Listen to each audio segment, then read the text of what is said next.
show. Thank you so much for joining. I am your host, Eric Murphy. It is Skeptic Generation. It is November 23rd, 2025. This is Skeptic Generation. I'm Eric Murphy. We need to talk. Let's bring in my co-host, Elliot, Secular Rarity. How's it going, buddy? What's up? It's good, man. How are you? Oh, doing good. Oh my goodness, we are 2 minutes late to show because technical issues every single time. I will take responsibility, or at least accept absolutely no credit. I never help in any way whatsoever. I just sit here. What do you mean? Staring at the walls. So I'm of no help when it comes to technical issues. So anybody that needs your computer problems addressed or fixed, call. Please don't. So yeah, call anybody else but me. I will not be helpful. Oh man. So how have you been, brother? It's been over a month. Yeah, it has been a little while. Doing the same kind of stuff as always, man, running around and putting together all kinds of different different opportunities for secular people. We were just at our monthly Nashville Humanist meeting. So our local humanist chapter here is getting back up and getting going and really trying to do some more cool things. So we were doing that yesterday. Earlier this week, we had our final conversation between believers and non-believers. Very excited for that. It's been another great year. And coming up, actually, for anybody in the Middle Tennessee area, in December, we will be having two incredible speakers come to town in the same week. We will have Andrew Seidel on a Thursday coming to talk to the Americans United for Separation of Church and State chapter here in Nashville. And then we will have the current executive director of the American Humanist Association, Fish Stark. Coming in to talk with the Humanist chapter. So it's literally like 2 or 3 days apart from each other. So if you're in the Middle Tennessee area, they are free events. You can just show up. All we ask is that you go on Meetup or any one of the other event pages and just tell us that you're coming. So, every time I've seen stuff with Fish in it, he's just seems like a really cool dude. Oh, he's awesome. I really think that, if you've been paying attention, and I'm saying you collectively, not you, Eric, because I know you definitely know this, what I'm about to say, but if you've been paying attention recently, you've probably seen, Drew McCoy, genetically modified skeptic, getting more involved with the American Humanists and the American Humanists, doing more things, getting more active in a bunch of different ways. They have a bunch of really cool programs that they're just recently started and really going right now. And I think a lot of that is driven by Fish, which is great. Yeah. It's really, really cool. Also, just a fun little coincidence here, you guys. The current executive director of American Atheists, the president of American Atheists, is named Nick Fish. And now we have Fish Stark as the AHA president. I'm just saying something is in the water. I don't know what. But something's fishy here, for sure. Something's fishy. Yeah. I went for the low-hanging fruit. I don't feel bad. It was. It's good, though. No, it's good. Yeah. Actually, kind of full disclosure, I probably should say that I've personally actually been benefiting from that. Nice. Yeah. Because I've told you that I do editing for Drew's videos, right? Yeah, I know that. Yeah. That's why I said that collaboration with American Humanists has actually been helping afford me as an editor. So it's been a really, really beneficial thing. And and I believe, I could be speaking a little bit out of turn here, but I believe you guys, if you just go look on the American Humanist website, you can find applications to receive, scholarships and grants and stuff. They are currently actively trying to recruit individuals to help with a lot of different things. So always, if that's something you're interested in, take a look and maybe you could, get a little cash with it too. Yeah. I mean, shit is expensive. Yeah. If we hit that mark where I can cuss now, shit's expensive. I can say that now. It fucking is. Prices are up all over the place. Honestly, that feels like a good enough way to kind of transition to the topic today, Yeah. which is Yeah. I wasn't even planning to, but heck yeah. yeah. I think it's interesting seeing people who are wanting to see their taxes get lowered, wanting to see their financial burden decreased, and use that as motivation to vote the way they did last year, only to see an administration that has dramatically increased the price of things at the grocery store. For sure. And so what we face is something called cognitive dissonance. Do you want to lay out what cognitive dissonance is, or would you like me to? I don't mind. Yeah. Because I think there's two aspects of it that are important, and I think oftentimes they get just crunched into the single one. Um, Cognitive dissonance is both the capacity, of just individuals to hold conflicting beliefs, as well as the discomfort and the actions or changes in behavior that they may take to kind of um, assuage that discomfort, right? Just because somebody holds two conflicting beliefs doesn't necessarily mean that they have discomfort, but broadly speaking, you will experience discomfort the more you address those conflicting beliefs, and you will do things to change your behavior. It's actually really fascinating where it comes from, because it comes from this guy back in like the 50s. And interestingly enough, one of the reasons that he came to this really influential psychological concept today, he's actually, I just looked this up before we were on, and this was a really cool fact I did not know before, which is he is like considered the fifth or sixth most influential and referenced like psychologist of the last like 100 years or something. It's pretty cool. He's a pretty cool guy. Leon Festinger. That's what I was trying to look up. Yeah. Leon Festinger. But he came up with this this understanding, this theory, in large part because he and a couple of his colleagues infiltrated an extraterrestrial cult at the time. like And like the was Moonies, like that kind of thing. it's very similar. Yeah. So it Okay. was this lady that had, experiences, quote unquote, experiences with extraterrestrials. They were telling her to do all these things and yada, yada, yada. She got a following. He and a couple of other psychologists undercover went in and studied from the inside and came up with a lot of conclusions from it that they have, that have been used and referenced and tested over the years since then. And it's really fascinating to think that this concept has actually been codified for 70 plus years at this point. It's amazing. But I think we probably hit most of it. Yeah, I that is way better than I was going to do. Honestly, I sincerely appreciate that. I sincerely appreciate that. I was just going to say, when you hold two conflicting opinions at the same time, or two, conflicting worldviews, or just your understanding of the world, those things just cannot be true at the same time. Correct. I much prefer yours.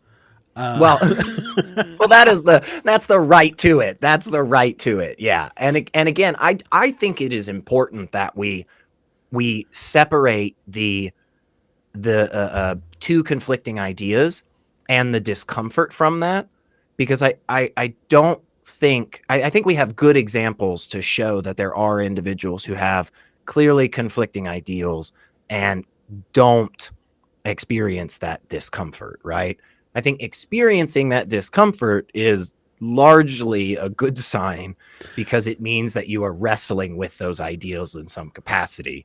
But even that doesn't mean you're ever gonna resolve them, unfortunately.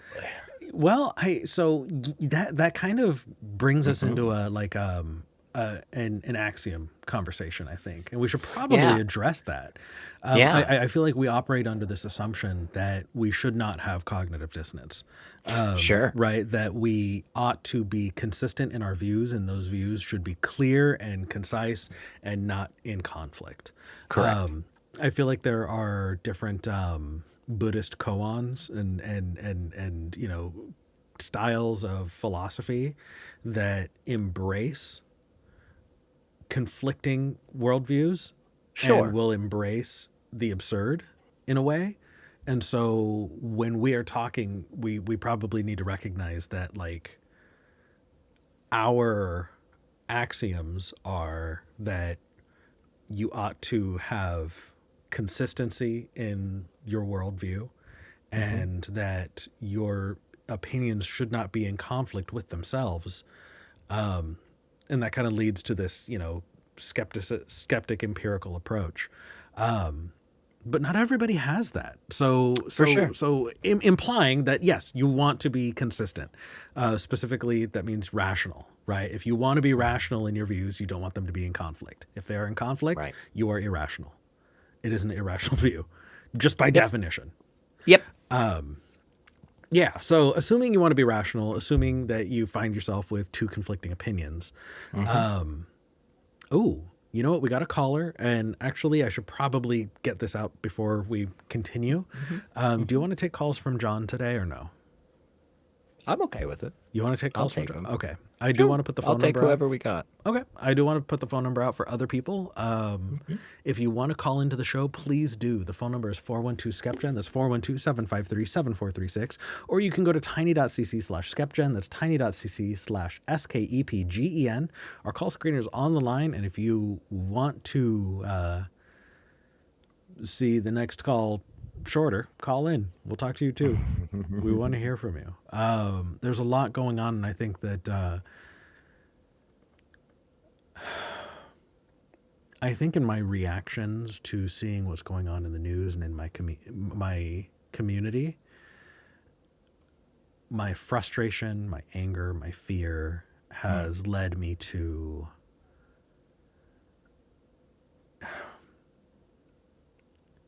definitely hold these conflicting views. Yeah. I'll bring up one example and then we can Yeah. Yeah. move on. And I was starting to tell you about this before the show that if you're in the United States and you know who Marjorie Taylor Greene is, she just announced that she's retiring from Congress. This is someone who has been just absolutely stunningly vile as a political persona. I believe she's the one who actually brought revenge porn into the Capitol.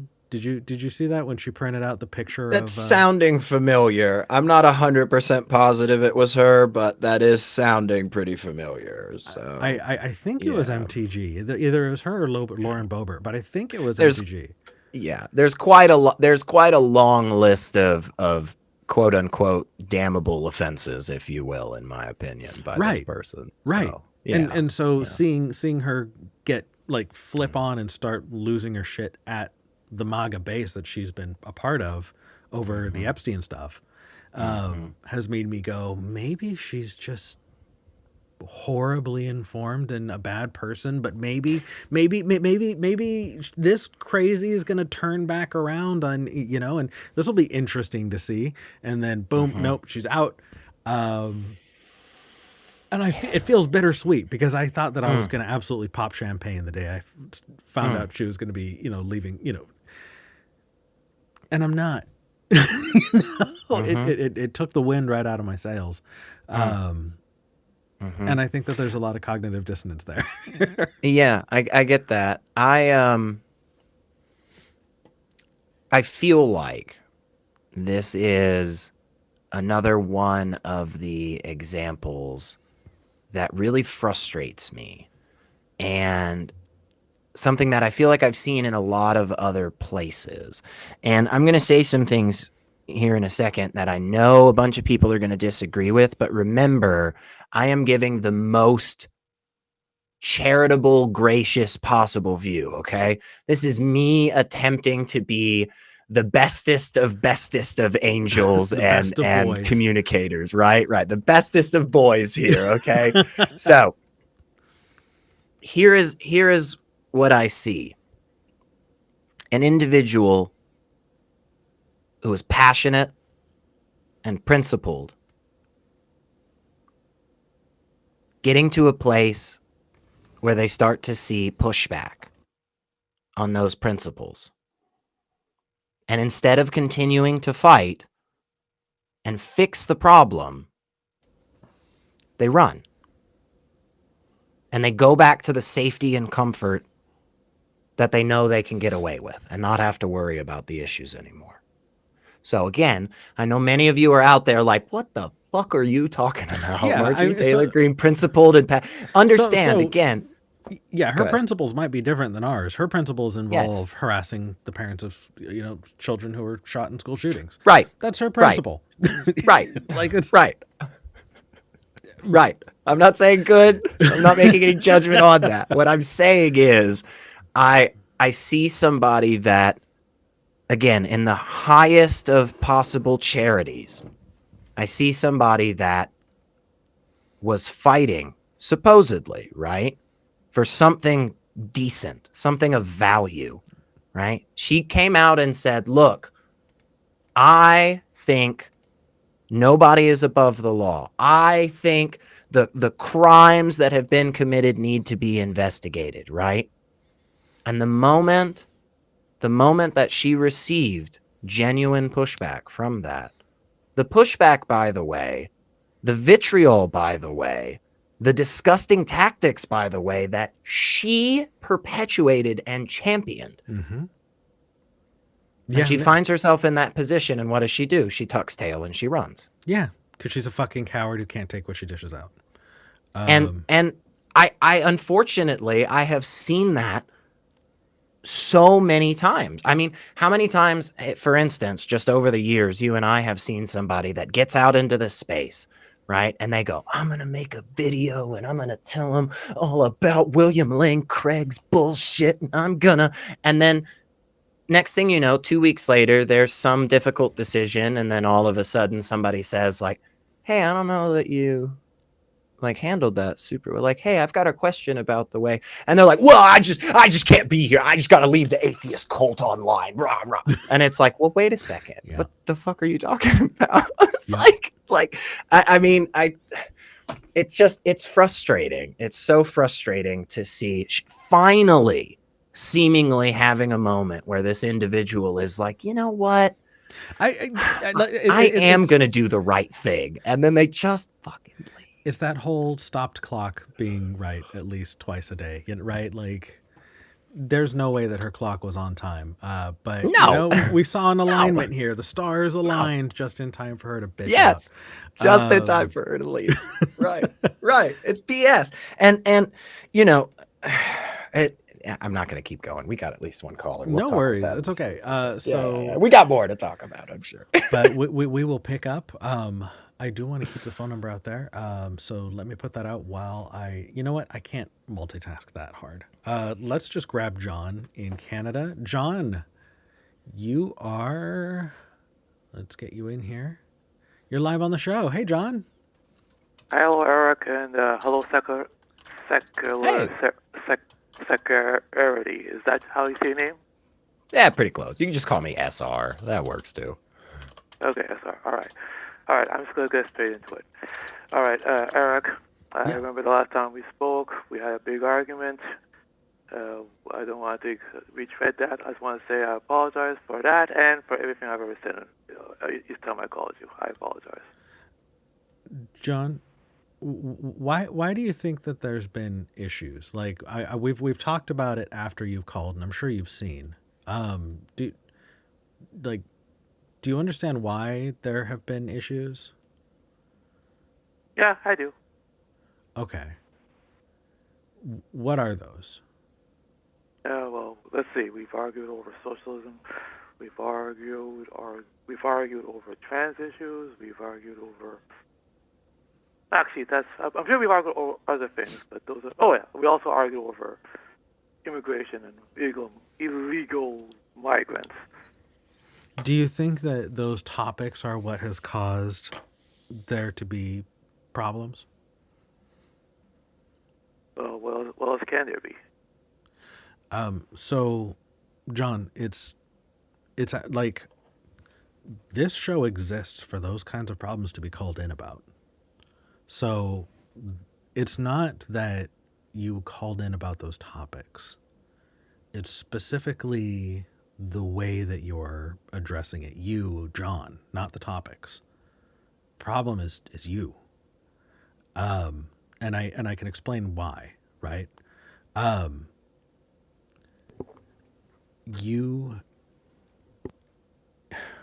It feels like I'm talking to a bumper sticker when you call in. Your talking points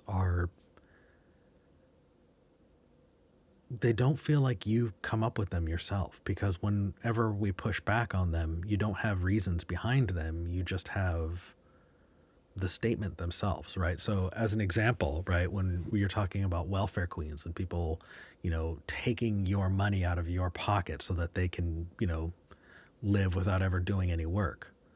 That's a horrible stereotype that stopped being a thing over 30 years ago. Like, you were 30 years too late to be wrong to that. And so to be wrong about that would mean that you would actively need to not be engaged with that concept as a talking point. Like, are you over 30, John? Yes. Okay. So that means that I'm assuming your entire adult life you have not actually thought about that very much to repeat that and not have heard the responses that exist. Right? So it sounds like when Elliot and I and any of the other people who are on this show, when we talk about a topic, we look into it. Hey, what are people saying about it? Hey, I'm gonna Google conversations about it. Hey, how does this work? How's that not work?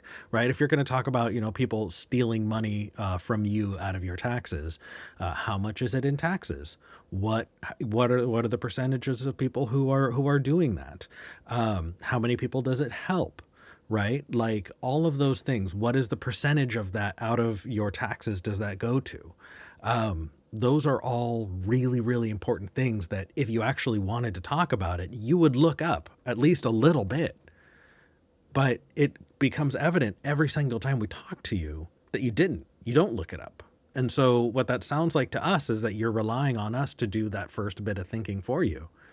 And that doesn't feel fair to us, and it doesn't feel fair to the audience. I see. I understand. And so it doesn't, like, if you wanted to talk about trans issues, right? You called in when Atticus was on, and Atticus jumped at the opportunity to talk about that topic. It's not that you called in about trans issues. It's the fact that you listened up until the point where you all of a sudden backtracked and said, well, trans people don't exist. They're just men, and they're perverts. Like, you jumped into that. Eric, Yeah. I never said that. Ever. So I do remember that specifically around the bathroom discussion about perverts going into women's bathrooms. Yes, I remember that. Yeah. So you did say that. I mean, like,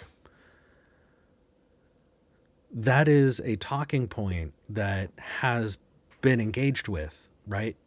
And we want you to do the work, to look into it, instead of just bringing us this crap that you haven't, done a lot of work on.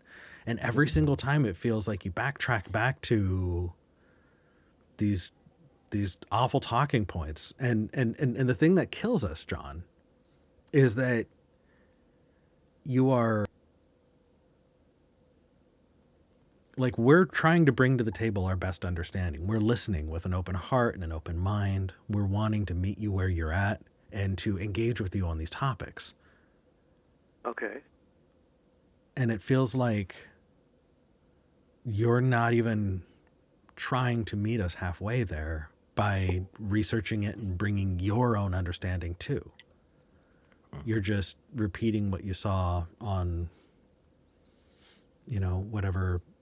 wherever you get your news. You're not engaging with it or seeing how people are talking about it. I think, John, because I know you and I have talked a good bit, man, over the last couple of years, I feel like, on various channels about various things.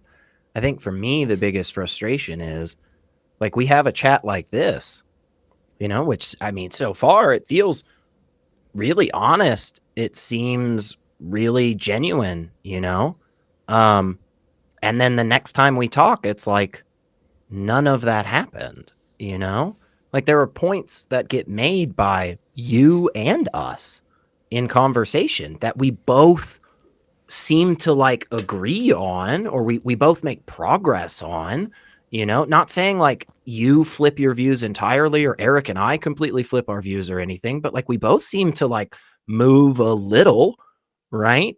But then the next time we talk, Eric and I are still right here, but you've just completely gone back all the way as if we never had the conversation. I know you've had these conversations with a lot of people. Man, I watch a lot of shows. I'm a fan of a lot of different people and a lot of different, podcasts and stuff. And I watch all kinds of things. So I know you've had these conversations with other people, man.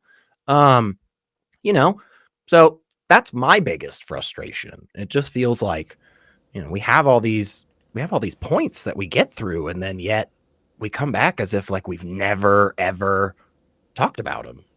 Which I don't expect you to remember everything, man. But if these conversations are interesting to you, I expect. I remember once I asked you why you left the faith, and you told me that you felt that you were never ever good enough. Like no matter what you did, no matter how well intentioned you were always told that you have a sinful nature, and because of that, part of it. You will never ever live up to that. Am I correct? Yeah, that was part of it. Yeah, that was part of me stepping away from it, because that was all wrapped up in the whole conversation about morality and how to be a good person. And I finally came to a conclusion that like, hey, no, actually, like I don't have to view human beings as inherently bad or broken, and I can have a consistent and coherent moral system outside of a belief in a deity. So a secular one. You're saying a secular morality? Yes, yeah. I thought for a second there you were saying a secular deity, and I was like, no, I don't think. But yeah, a secular morality. Correct. How can there be a secular deity? No, I know, John. That's why it threw me for a loop for a second. The little hamster that runs on the wheel that works my brain, it stopped for a minute there. He was confused. So it's just like, wait. Yeah. So John, we want to see you progress, and that's why we've continued taking your calls. But after a certain amount of time, when it seems like you have not engaged with it on your own, and you continue to, like Elliot is saying, go back and act as if we'd never had those conversations, it feels to us like you're not doing the basic amount of work that we would require to want to continue the conversation.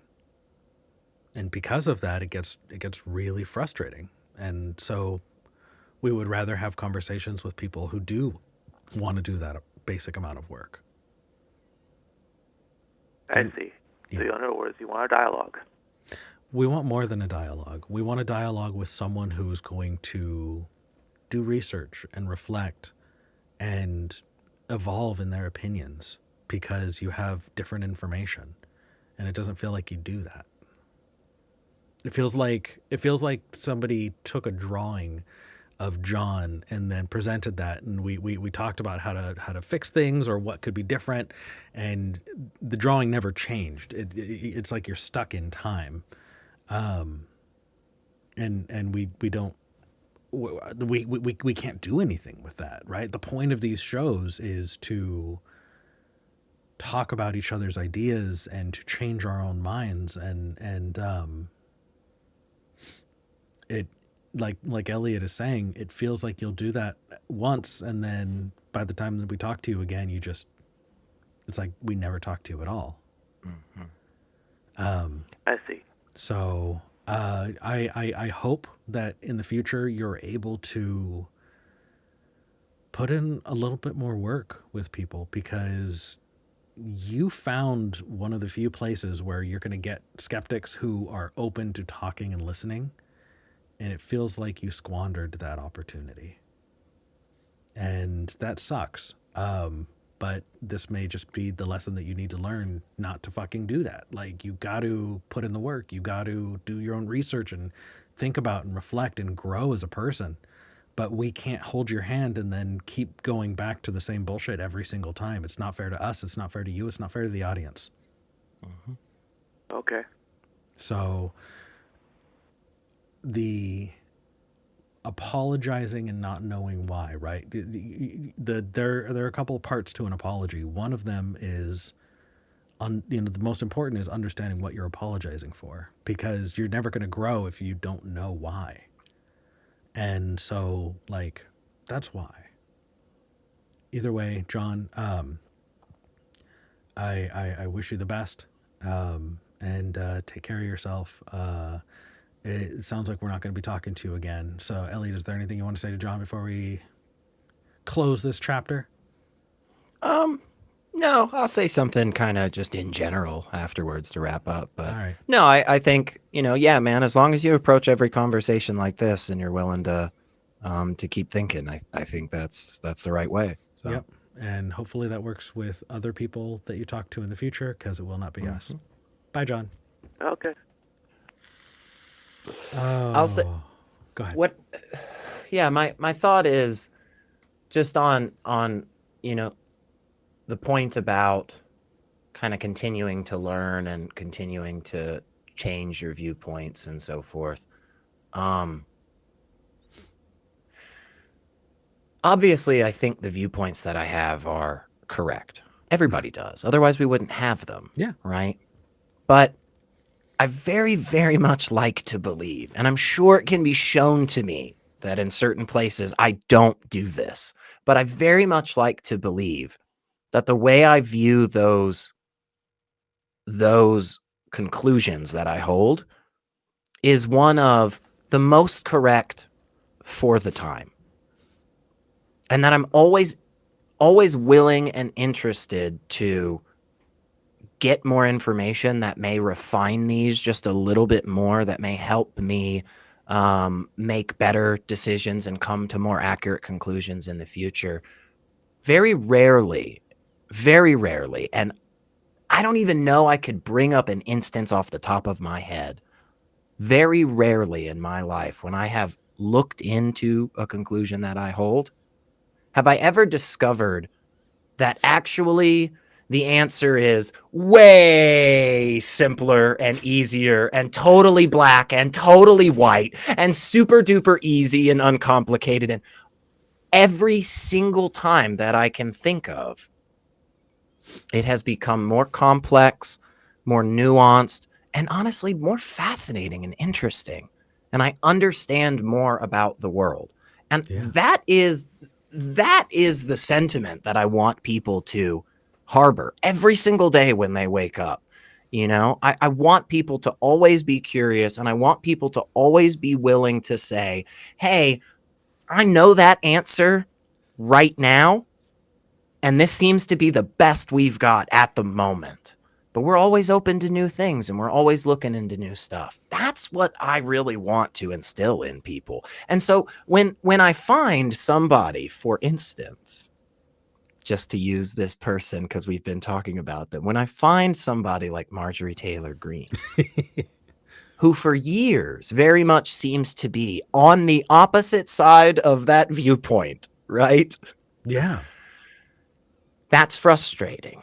But even more difficult for me to stomach is when somebody like that finally cracks the door and starts walking that direction and slams it shut and runs away. That is so frustrating.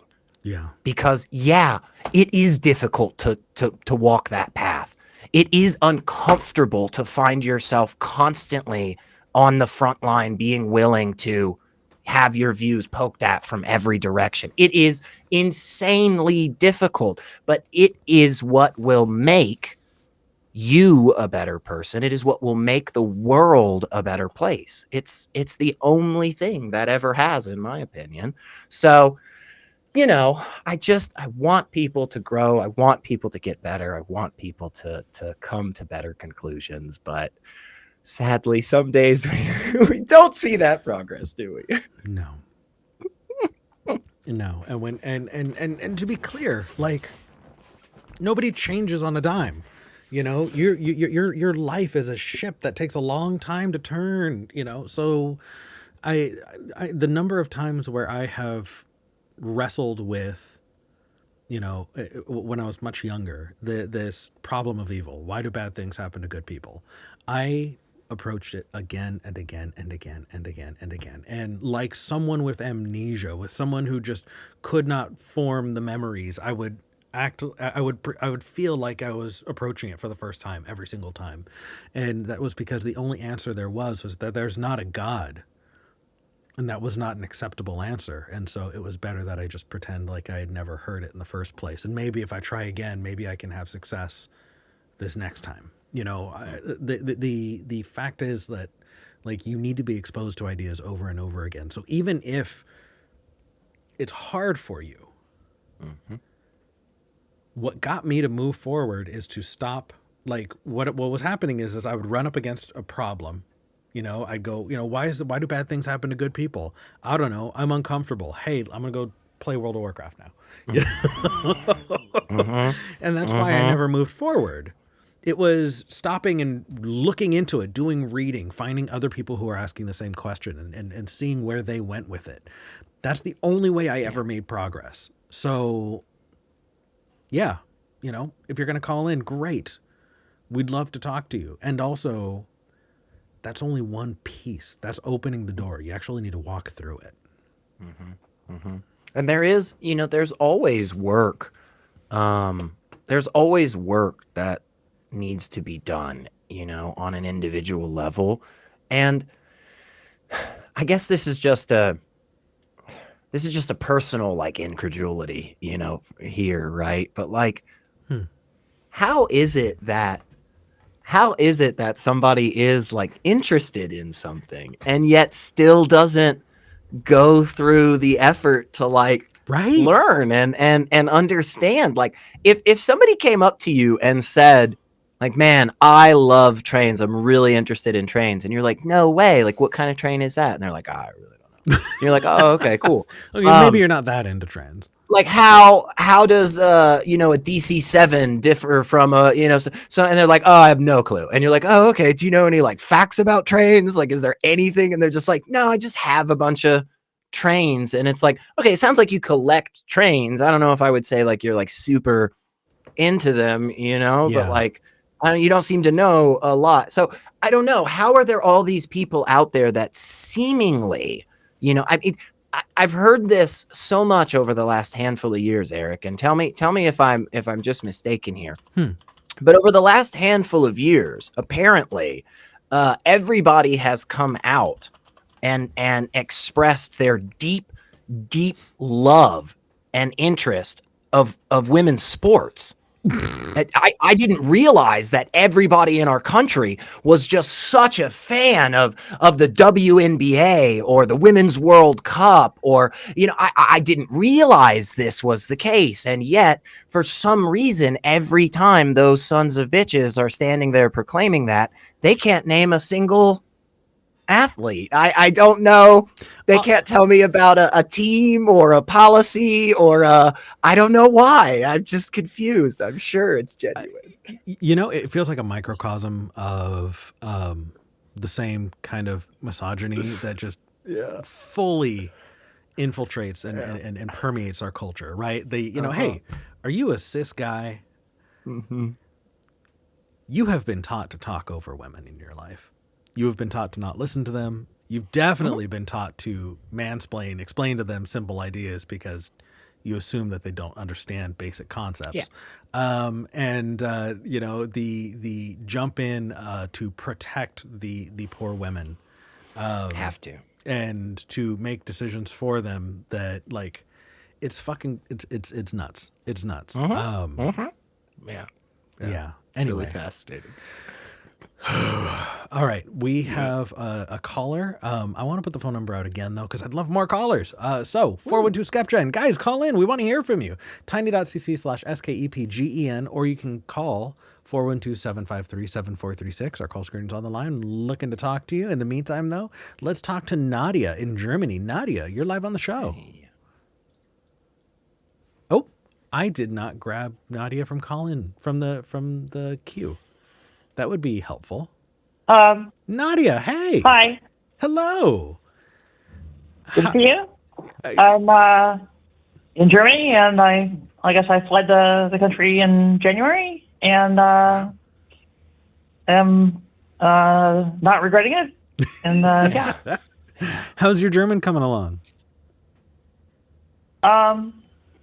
it's not very well thus far, but I'm probably Ein will bisschen. do better once I start classes because I guess the amount of time I spend with work kind of ends up dominating the actual use of German, and so my practice is not as much as I would like. Okay. I there are so many really, really fun cultural things in Germany that I think you're going to have a lot of fun exploring if you haven't already. I imagine that you're getting to see holiday traditions as we're moving into the holiday season in Germany. I'm sorry. I have family that's German. I grew up going to Germany, very, very privileged for that. And I will just talk to you about Germany. That's not why we're talking. You're calling in because you've had to flee the fucking country. How are Germans seeing what's going on in the United States? Well, they are a little bit reserved about like making a very detailed commentary about what's happening. But on the other hand, they're completely understand that I am running away from it, and yeah, I guess the difference I see is like when you compare like what people tell me, which is not very much, to what people tell like Valley from Germany, who has got her own channel, which is kind of like I don't know, cultural exchange kind of stuff, and maybe a little bit of language. And she said, "What do Germans think of what's happening in the USA?" And when it's the Germans talking to other Germans about it, they have more explicit opinions, and you can pretty much see directly where it went because it's kind of obvious. I'm in a spicy mood. Fuck only knows. This is not the kind of show that is making enough money that I'm really worried about it, because it's not. So, is it reminding them of Hitler? I have to imagine it's reminding. People are not really saying a heck of a lot of it to me, but when they, I guess, talk to Philly from Germany and other actual Germans, they immediately bring up the 30s. Yeah. Yep. I think, Germany is, so I wanted to start off by asking you, what's it like living in a European socialist hellhole? Because that's what I've been told here, living in Tennessee, that Germany is about as close to hell as you could possibly get in a lot of ways.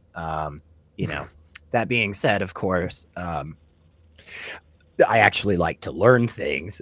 So I know that, broadly speaking, Germany as a country, both economically and socially, has been doing pretty great in the last handful of years. It was weird. It was kind of like they had this whole like regime or something at some point that really like stuck with everybody, and they just really didn't want to do stuff like that. And then there was something about a big wall or something that the people took down. I don't remember exactly. But the point is, like, I have always looked at Germany as a very fascinating, case study, because they are able to pretty clearly, in a lot of ways, accomplish both like some pretty good manufacturing and fairly good economic growth and success, while also like making sure that their people just don't like completely like die in the streets, And I guess I'm wondering, just having worked in the United States versus now working in Germany, are you already noticing some differences? I mean, you've only been there for a year, but I'm wondering if you're already kind of feeling like, yeah, I can tell there's a big shift in culture in that aspect. Okay, so I bounced around for like the first 6 months of the year, and then have been working on like the immigration paperwork stuff. So, and that's not all finalized, but so I'm not quite all there yet. But and actually, we'll have to depart for a few months to let visas get renewed and paperwork stuff. Mm-hmm. But anyway, the like social services, government services, the things kind of not being totally pathological like they are in the United States is, I guess, a background of where things came from. There's kind of two kind of kinks in the story. So one is that East Germany started from a much more fully fledged variation of that because they had like actual communism, and they got kind of a really big downgrade. Like all the state-run industries that were where everybody worked kind of just all got shut down, and there wasn't really a whole lot of replacement, so they got screwed hard. Yeah. And then and that's kind of been a big sore point for a long time. And then the other nasty piece is that the kind of withering neoliberal wave is, I guess, been eroding how things work in Germany over time, and people are, by and large, furious about it. So there's kind of a lot of public anger about I guess a combination of like, you know, hey, wait, when we were getting integrated into this whole thing, we're just supposed to get screwed from the East German side of things, and then there's you know, the whole as neoliberalism downgrades everything just over. So Nadia, you're referencing a few things that I'd like to give a little bit more information on. That way, people who are watching can follow. So one of the first things that you brought up in some of this description is life under communism for Germans in East Germany. That sounds really consistent with what I've heard talking to family who was stuck on the other side of the wall in East Germany. They would say that, you know, if you had a leak in your roof, you could not fix it yourself. You would get in trouble. You needed to actually put in a work order. They would send somebody out who was going to fix your roof. And in reality, you would wait with a leak in your roof for 7 months before somebody came out. They'd come out, sit on your roof, get drunk, go home. And the work wouldn't get done. And I remember talking to them going, and they would be like, oh, communism's the worst. Socialism's the worst. You just wind up with a leak in your roof. It's like, I don't know if Marx had that in mind, you know, as part of the model. So maybe, I think that lived experience is definitely one that like we need to take into account, you know, but it is interesting. There's a variety of different kind of viewpoints on it, and there's well, and then the next, go ahead. Yeah, no, the next piece that you were bringing up was the whole, you know, we were supposed to be screwed by East Germany. People might be wondering, why is that the case?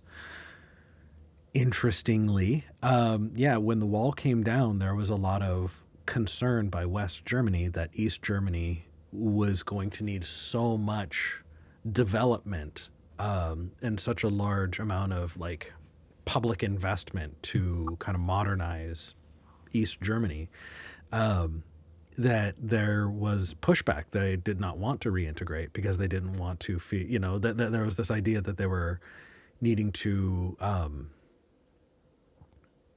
it wasn't about reunifying a people. It was a lot of it, you know, about we don't want to spend money and have them drag us kind of into the Stone Age. I did not understand just... I'm on the phone. Oh, I didn't understand just... Somebody knocked my door. I said they were on the phone. Yeah. Yeah, I didn't understand just how big of a thing that was until somebody called East Germany Dark Germany. And as a teenager, I mentioned that to my grandma. I had never seen her get so upset in my life.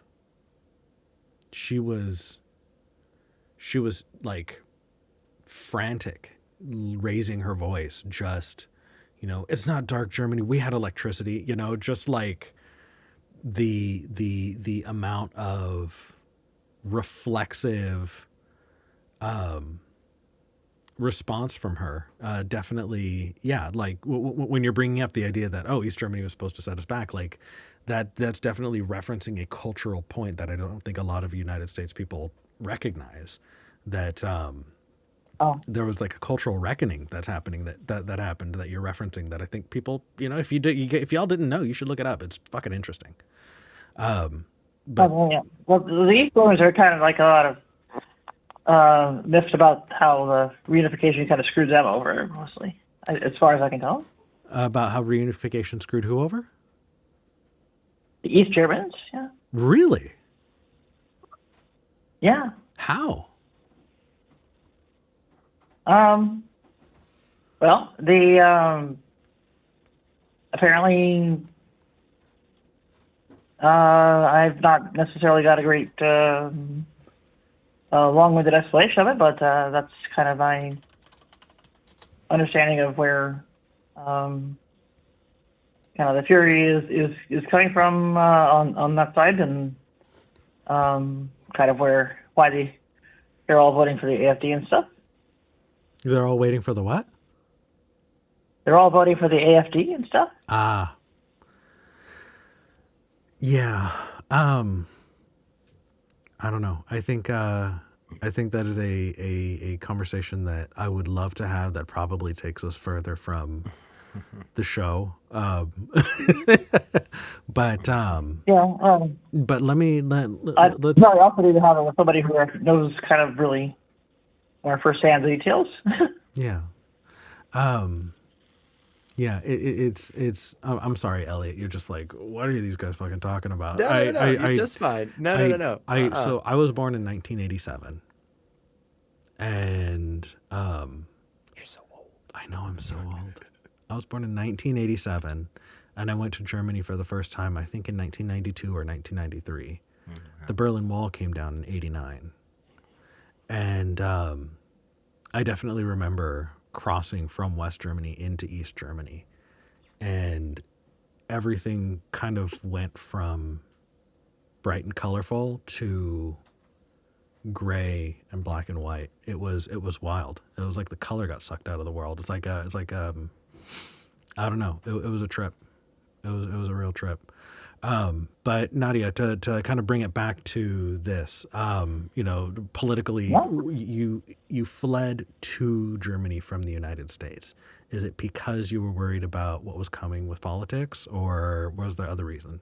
Oh yeah, I got like there's a, I guess, kind of a friend, mostly known over online things, who does some moonlighting for the California Republican Party, doing statistics. So he heard some insider talk amongst the Republicans and said, "Yeah, you get out before they do away with you." Yeah. That's yeah. It's time to go. Because he pretty much said, if it's not execution, it's going to be at least good. So. I think it's important to at least bring up the brain drain aspect. I think that there are people who saw the writing on the wall and have been fleeing the country for the better part of a year now, just like you. I don't know how the United States is going to recover when the people who were smart enough to see it coming and were capable of leaving have already left. Yeah, I mean, I took the flight out just like before the inauguration, watched the inauguration from Mexico City, and part of it was, I wanted to make the move, but didn't really know how to advance the issue through work or whatever. And then I said, holy crap, if it's that bad, then I better leap first and figure out the details later. And people who, I guess, have had their, a bit under less duress or stress or having fewer extreme problems in their lives like I've been having. Mm-hmm.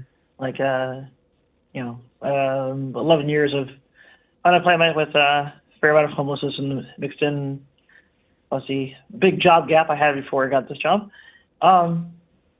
They have been, finding their ways out of the country for a while. So, Trump was not the first sign. Trump was not the first sign. First term. Trump was not the first sign, and this isn't even Trump's first term, right? So people have been finding their ways out for a while. Like Bush, right? Bush v. Gore. I mean, that's pretty much, people said that's a coup. I didn't say I ran away from freaking Pinochet. I can run away from this too, and stuff like that. So, yeah, okay. Elliot, is there anything you wanted to talk to Nadia about? Just I do think exactly what you've experienced, Nadia, and the decisions you've had to make in terms of, leaving the U.S. I think for me, that has always been one of the things that I focused on the most. I remember back in 2015 talking about the problems of engaging in certain, rhetoric or policies or ideals. And I remember a lot of people, say, oh, well, it's not going to be that bad. I'm like, yeah, sure. Maybe for like a month or two, it'll be a problem. And my concern and my response was always something in the vein of, it takes a long time. It takes a long time for policies to really get themselves embedded in society in a way that they can benefit, right? You can build a school a lot quicker than you can educate a town, right? So we have to recognize that these things that have been giving us such benefit have been institutions that have existed for generations. And the frustration is that you can destroy those very quickly. And the ramifications and the consequences, the negative consequences that will be felt from that will reverberate for decades. And this is why I very, very much believe what so many of us need to be doing right now is, as difficult as it may be, we need to try to be thinking about 5 years from now. Because we have to recognize that the things that we need to do to really start to turn this ship around, like Eric was saying, and as much as I wish we could just grab that wheel and just flip this bad boy, it's not going to happen. And what it's going to take is slow incremental progress that has a long-term vision. We have to start coming together. We have to start working on a broader scale. We have to be more connected. That is the thing that is going to help us. So Elliot, I'm going to put a pin in this so that you and I can argue about this. Yeah, for sure.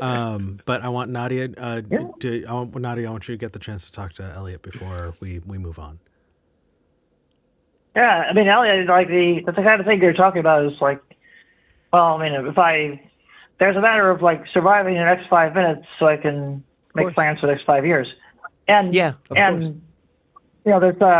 That's actually part of, why I ended up in Germany, because if I were really going to run to somewhere I thought was like be completely safe for much longer term, I would probably not be in a NATO country. And yeah, that's but I didn't have any kind of like connections to get me into like China or anywhere. So that's, or Thailand for that matter. Thailand's actually pretty good space for things.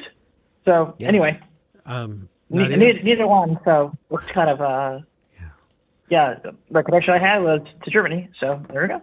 I appreciate it. Thank you for calling, Nadia. All right. There's oh shit. Okay. It's always, we always end up cutting people off. There's no way to win on that. Yeah. So there are a couple of jumping off points. We do have another caller. I'm going to be happy to talk to them. But first, Elliot, I love you. I love you. I love you. Tell me I'm wrong. We need to stop talking about working together. Okay. To me, I think we need to stop talking about working together. I think that, so it turns out that I was saying something in an unintentionally racist way. And I should address this because I was not really anticipating. So let me, I'm going to try not to go too far back here, but you know that when a big hurricane is gathering up in the Gulf, that there are evangelical Christians who will meet in Florida. They will go to the beach and they will rebuke the hurricane. I mean, I didn't know that was happening regularly, but I probably gonna guess. Yeah, that makes sense. That's it's the world we're in. That this is a practice that they have had for a very long time, speaking in tongues and shouting at the sky. Cool. In the name of God, rebuking the hurricane so that the hurricane wouldn't make, landfall, right? What's their success rate? Real bad. Okay, cool. Cool. But it definitely, to them at least, when it does make landfall, then it is the will of God. And so you can say God is angry at us, because if he wasn't angry at us, he would have listened to us when we rebuked the hurricane. Makes sense. For the longest time, I was calling it a rain dance. And I now realize that carries some weird implications. So yeah, I shouldn't do that. But I need a better way of describing this ritual to try to invoke something supernatural, right? What are you doing? Ritual? Yeah, what are you doing when you are chanting a spell and hoping that you are cursing your enemies? What are you doing when you're, or like cargo cults? Right? They wanted, the American soldiers to come back and bring supplies. And so what did they do? They created these runways, and they aren't actual runways for airplanes, but they look that way, right? They created things that looked like airplanes trying to invoke this thing into being. Right. Right? That is what it feels like when I see Democrats go, oh, in the spirit of collaboration, we're going to compromise on our principles so that we can make it look like we care about what the other side is. Like the amount, I think we need to work together is exactly why the government shutdown ended with several Democrats going, oh, yes, in the spirit of collaboration, we're going to fuck ourselves and everyone else. No, I'm with you there. And just to be clear, that is not that is not what I'm talking about when I'm saying we need to work together. Okay. No. Who is we and what is working together? Yeah. Super great clarification. So to be clear, when I say we need to work together, we need to build bridges, when I'm talking in those types of language, what I am not saying, right, is those of us that stand on a side of humanism, right? Those of us that stand on a side of secular ideals, right? I'll say just personally, I don't think it's right that human beings in this country, whether you're a citizen or not, honestly, I just don't think it's right that you don't get to go to a hospital to get medical treatment. I just think in principle, that's wrong. Yeah. That just sounds messed up to me. Sure. Right? So when I say we need to work together, we need to build bridges, when there's somebody on the other side that says like, oh, no, you don't understand, SR. I fully believe it's okay for that person to die in the street in front of me from a very curable disease because they didn't have enough pennies in their pocket. Like, that is not the bridge. That is not the together. We are not coming together. We are not building bridges in that capacity, right? Good, that is not, I am not saying completely, 180 flip your ideals. What I am saying is that there are many, many different individuals and groups out there that are all pulling in the same direction, but we don't cross-pollinate. We don't work together in a capacity that actually builds both of us. We often look at ourselves in an adversarial or territorial capacity, when in reality, we are doing similar things. Again, this is the best example I keep bringing up in this space. So I'm in Tennessee, right? If you're somebody that wakes up in the morning and says, I give a shit about trans kids. That's what I fucking care about. And I want to make sure everybody else cares about it. And I want to fight for their rights. And I want to help them. If somebody is giving money to Second Harvest Food Bank, they are your ally. Because who do you think in Tennessee, in bumfuck nowhere counties in Tennessee, who do you think is receiving those benefits that Second Harvest Food Bank is giving out? It's trans kids that are getting kicked out of their fucking right-wing Christian nationalist homes. Like, we know that, So like those are the types of things that I'm saying about coming together and building bridges. I'm not saying again. Please. No, that's okay. That's okay. Can I help try and put a finer point on that? Because I agree. Yeah. I just want to like sign on more wholeheartedly by pointing out that this might sound hell yeah, you can agree with me all the time, man. Right? I don't do it enough. But this might sound a little bit anarchist, but hear me out. Maybe territorial is exactly what we need a little bit more of. Because if you're in Tennessee, then quit fucking talking about trans kids in Oregon. Why don't you go and actually help your fucking local community? So I'm signing on to that for sure. I'm a big believer. I think maybe the term should be more like geographic or local as opposed to like territory. I don't want the negative association of like, this is my space, fuck you. But no. This is our space, fuck you. Right. I'm okay with the fuck you. Let's just make this our a little space. bit again. Yeah. We have to say fuck you to certain people. I mean, that's the whole paradox, the tolerance of intolerance type thing, right? Like, you know what? Totally. It's not really no one was talking about the paradox of tolerance when Indiana Jones shot Nazis. That wasn't a fucking paradox back then, was it? When the fucking Muppets, when fucking Kermit the Frog shot a Nazi as part of a thing, right? It wasn't, the paradox of tolerance. You see, we need to make room for them. I'm green, they're Nazi. No, I'm saying, I'm saying the exact opposite. I'm saying you cannot tolerate. You have to have a fuck you somewhere in there. You have to say, absolutely. Hey guys, everybody's welcome except that person because he wants to murder all of us. Fuck him. Absolutely. That's that is a reasonable. And again, I do completely agree with that concept of, hey, maybe we should be more geographic in our sense. Maybe we should be more local in our senses. Yeah. I think what is going to really help, course correct, right? What is really going to help change is a network of smaller, more local, interconnected organizations and peoples. Yeah. That is what I think is going to be. Not that there is headquarters based in Oregon that then dictates everything out for all the other locality. No. That there is a successful, thriving community that is focused on its people in Oregon and takes care of its people and actively works with and supports and champions the group that does the same in Tennessee. Sure. That's what we need. That's federalism.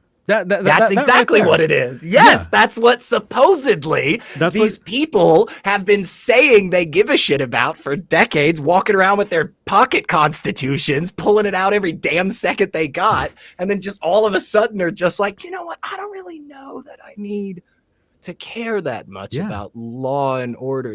How much do we need to care about? Well, and also just like, you know, the idea that you would have distinct groups of people, right, who govern themselves, who then ally together to be able to fight for individual needs, is called a federation. Yes. I absolutely agree. That's when I say building bridges, when I say coming together, working together, those are the types of things that I'm talking about, is expanding our ideas of what it means to be pulling in the same direction, what it means to be, because just a lot of times we get really focused, and I completely fucking understand. But everybody has their thing that they're really excited about, and it's like, man, but we're getting focused on things so fucking far away. Agreed. I speaking of cognitive dissonance, right? The way that I've always considered, you know, how to help people is to invest in federal social programs. When the fact is that people will be better served by being served by their community, you know? Yeah. And having a more local, and we all do that, by the way. We're all very much, we all have this thing in us, and it's just this little compass of empathy that doesn't always point in the best direction sometimes, you know, but a lot of times it comes from a really good place. You know, we will go out there and we will campaign and we will raise funds and we will tell everybody for weeks on end about that thing that's happening all the way over there that affects those people. And it's great that we do that. That's good that we do that. Yeah. But we will walk by 30 people on our streets to get home and not do a damn thing. No. We will know about the failing school systems or the literal closing hospitals in my state, and we won't do anything about it. But we will collect money and we will send it all the way over there on the other side to help out with. Now, again, I'm glad that people do that. I don't want people to stop those activities. I want people to be focused outside of just themselves. But we have to remember that our community doing well is a direct relationship to us. Our community doing poorly will absolutely affect us. And you cannot change the world if you are unwilling to change your own neighborhood. Yeah. You know, you have to. So I completely agree. I think that is the system. An interconnected, local, more focused groups and individuals and policies. Fuck yeah, man. I want partnerships between these groups. I don't want one massive thing. No. And for people who are watching from out of country, because I know we have a large international audience, as a percentage of people who watch this show, this is what it looks like when people give up on the idea that help is coming. And I'm totally okay with that. I'm not going to sit and wait for help to come. We need to be there to help each other. This is what happens when we stop with the bullshit on that. Because the fact is that we are currently on course for millions of Americans to lose access to healthcare next year. And if somebody has the balls to look into a camera in February, March, April, and say, what we need to do is fucking vote, they can go fuck themselves. And I'm saying that as early as humanly possible. Fuck you. If your idea is to vote on it, then what you're deciding is that between now and the next time you can vote, fucking hopes and prayers, bro. No. Thoughts and prayers, bro. No, we have to be more involved. We do. We do. I know we're all burned out. Look, I don't have any money. I don't have any time. No, I don't. I know everybody else is in that situation. And again, you're exactly right, Eric. Nobody's coming. No. Dad's not coming home from getting smokes, guys. There's no mountain to be crested at first light that we're going to just see the army that's going to completely obliterate, these orcs in front of us. No, it is us. Either we defend this castle or it is overrun. I mean, period, end of sentence. We have to start doing things. And the good news is, here's one of the best pieces about this, by the way, okay? Because I'm sure there's at least one person out there who's like fully in support of everything we've been saying and is also still like, yeah, man, but that's a huge fucking hill to climb. I don't know about you, but I can't do that. So Please. Being poly, there's a lesson that I've learned. The lesson that I have learned that I think is really useful here is you self-evaluate and you say, hey, here's how much I have to give. And then when you're interacting, you go, hey, you know what? Oh, baby. Sorry, she's been in pain. She's going to be having surgery soon. I know. Sorry, where was I? Just about kind of dividing up your spoons and all that. Right. You scheduling. You say, hey, here's what I have to offer. If that's good, then cool. You don't need to change the world on your own. Correct. You don't need to fix homelessness in your area. But what you can do is say, hey, I've got an hour a week that I can do. And then where are you going to put that? Right? I'd say canvassing is not where you should be right now. Where you should be is at a soup kitchen. Where you should be is laying the groundwork to try and help the ton of people who are going to be needing healthcare soon. Right. And that's exactly what I was going to say, is there's already so many different places and different causes that you can put your time into, where 5 minutes out of your monthly schedule, right? $5 out of your quarterly budget, I mean, these things can go an incredibly long way for these different causes or these different institutions, right? And for you, it really isn't that much, No. The other good news is that if there isn't anything whatsoever around you, I can just tell you this right here, right now. You just fucking start something. Just fucking start something. I am lucky enough at this point to know a bunch of different people that have done exactly that. They looked around and they said, there ain't a damn thing in my county. No. I live in the middle of nowhere in Tennessee. There isn't anything. Nobody's here. Nobody's starting a group. Nobody's showing up. So you know what? I'm going to do it. And you're one of those people. Sure. But I am lucky enough to be connected with all of these other really great people that are also in that boat. And again, I understand somebody's going to be like, yeah, man, that's a lot of work. I'm not saying it's not. Believe me, I'm tired all the time. But it is the only way that everything else started. If you're a fan of recovering from religion, you might want to go out there one day and find one of the many times where Dr. Ray talked about how they created that. Yeah, at a Denny's, wasn't it? They're sitting in the back of a fucking Denny's, like 4 of them at a table. You know what I'm saying? And now it is an organization that is providing 24/7 support in like every fucking time zone in the world. Jesus. That's incredible. The amount of volunteers, how much they have grown in the amount of time that they have. I mean, you think about something like the ACLU, and you go, my gosh, a massive institution. I mean, they're everywhere doing all kinds of things, fighting for X, Y, Z, blah, blah. They started 100 years ago in the same damn capacity. People looked around, they saw that no help was coming. And they decided that they weren't just going to sit back. They weren't just going to let things continue, They're not just going to wait their turn to fucking vote on it.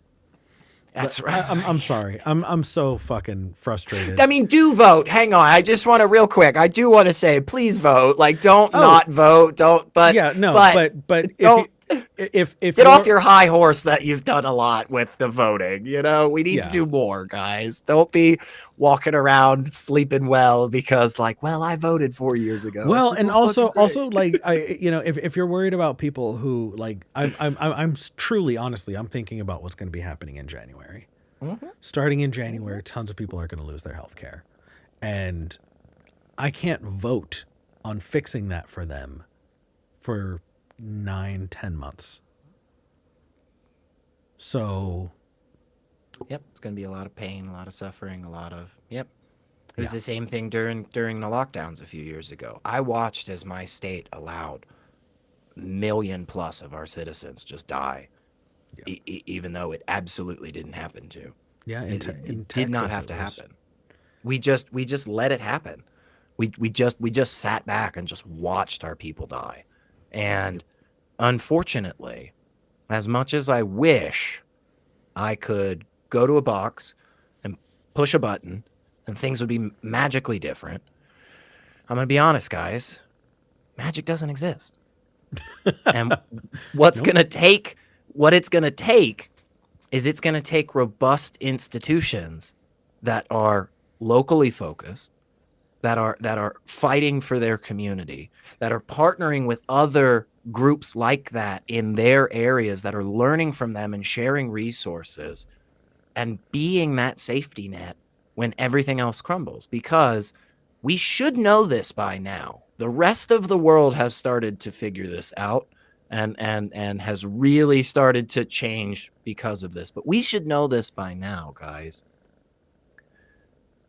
Our government in this country, fortunately or unfortunately, however you view that, our government is definitely not guaranteed. No.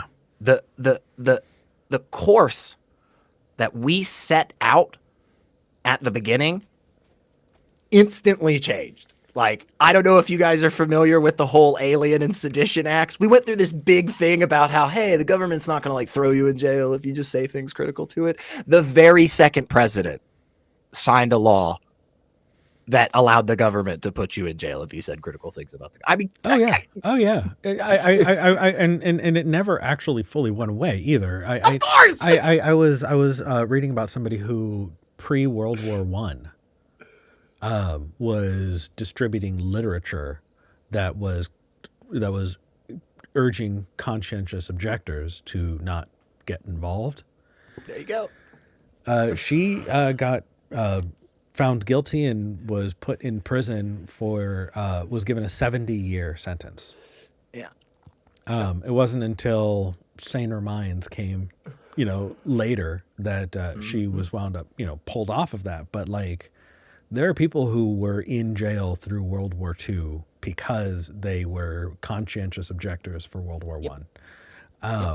Yeah, no, it's held together with hope and duct tape and pretty much. We're If there is one good thing that has come out of the last 10 to 15 years, maybe it is that we all at least see the facade for what it is, right? Yeah. Maybe at least finally we are all looking at this machine in front of us going, guys, I think that's bubblegum and duct tape. Right. Spitting anger, yeah. You told me these were like solid steel joints. I'm pretty confident that's fucking bubblegum. It's wintergreen. Oh my God, yeah. You can smell it.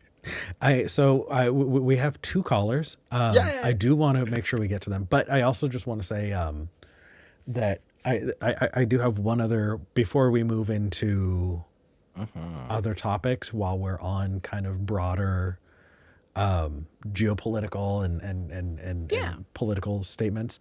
I did have a thought, and I think that I'd be happy to talk with you about it in the after show, because I'm if you guys want to join us in the after show, link is in the description. We'd love to see you there. But the thing that has got me thinking is the Monroe Doctrine. Do you remember the Monroe Doctrine from like high school? Yeah.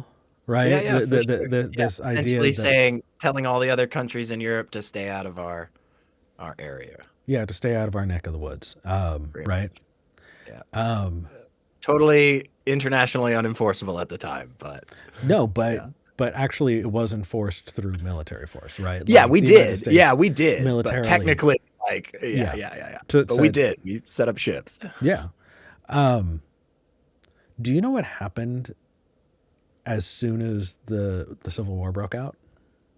As far as as far as the Monroe Doctrine, France invaded Mexico the second. Sounds right. Yeah, The second sounds right. the United States Yeah. was not able to enforce that. Sounds right. I think there's some interesting conversation to be had about what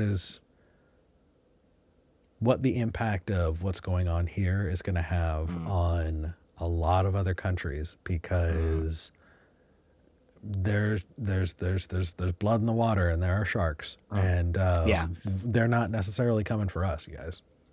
So Yeah, fucking that is a very good point. That has a lot of yeah. That is a good point. Yeah. right. Mm. Yeah, no, there's a lot to talk about there. For they sure. set up an emperor of Mexico, who was a Habsburg, by the way. Yes, Anyway. that's right. That's right. That's right. Oh yeah, that's Yeah. a weird time. That's Yep. a weird time Yep, in yep, yep. American history. Oh, Yeah. fucking awful. Okay, let's talk to. We've got Q and Jacob. One is about whether good or bad luck is more than coincidence, and the other is about how to get gender care back in the U.S. Which do you prefer? I'm cool with either. Yeah, those Okay. sound really interesting. I know Q is a volunteer, so we're going to grab the next person, and then we're going to grab Q after. Jacob in Tennessee, you're live on the show. Hey. Hey, what's up, fellas? Hey. Hey. What's on your Tennessee mind, boy. Jacob? Well, so as y'all were on a rant earlier, I don't want to feel like Buzz Killington talking about this. I No, kind of please. feel like I am. What's up? I kind of feel like I am. Well, like gender care, gender affirming care at this point is illegal in like 25 states, right? I'm pretty sure it's In half. some form or fashion. I Yeah, did not like pretty realize close. that. Jesus. Okay. Yeah, it's basically the same states that outlawed abortion. You pretty much just one for one. Yeah. Yeah. Do you know the reasons they cite though? Why?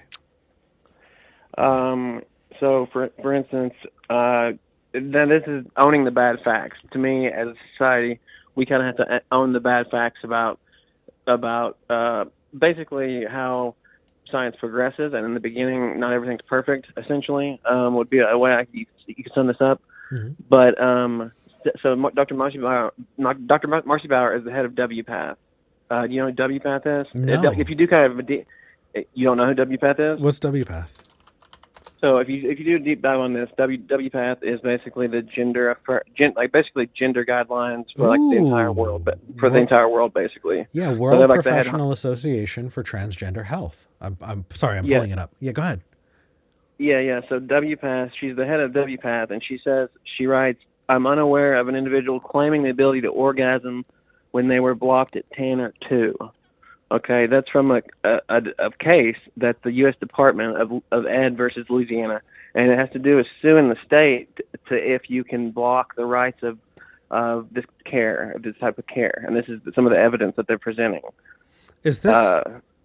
Yeah. Wow. It's a Supreme Court. It's source case number 24A78, and I've talked to a couple people about this, and I talked to Taxis, which is the transatlantic call-in show. You probably know who they are. Yeah. And she was pretty cool about it. Like the main chick over there. God forgives me, I cannot think of her name right at the moment. But That's okay. she was cool on this, and she looked up what the woman said. Basically, she said that.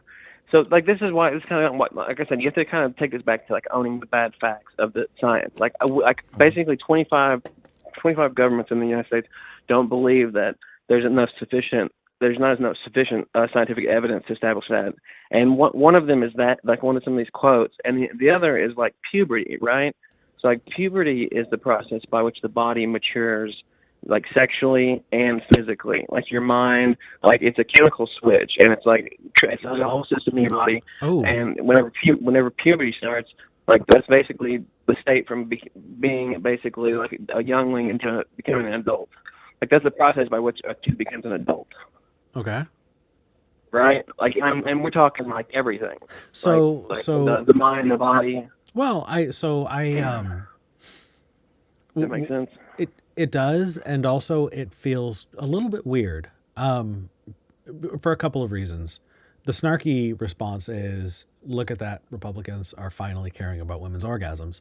But the the realistic response there, though, for my lived experience is, I have a family member, and I'm drawing from experience seeing this in my life. It is really sensitive, though, so I'm not going to give any details that aren't needed. But this was a family member who was starting puberty at like 7 or 8. Went to a doctor, and they were like, "This is not okay.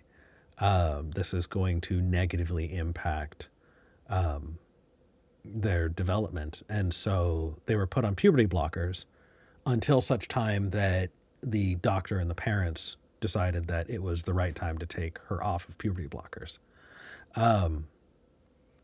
Sure. But you And can't go through the puberty of the opposite sex, though. well, I think that I should not be the person to determine when to take a child off of puberty blockers. I think that should be something that is in the pay range of people who know what they're talking about.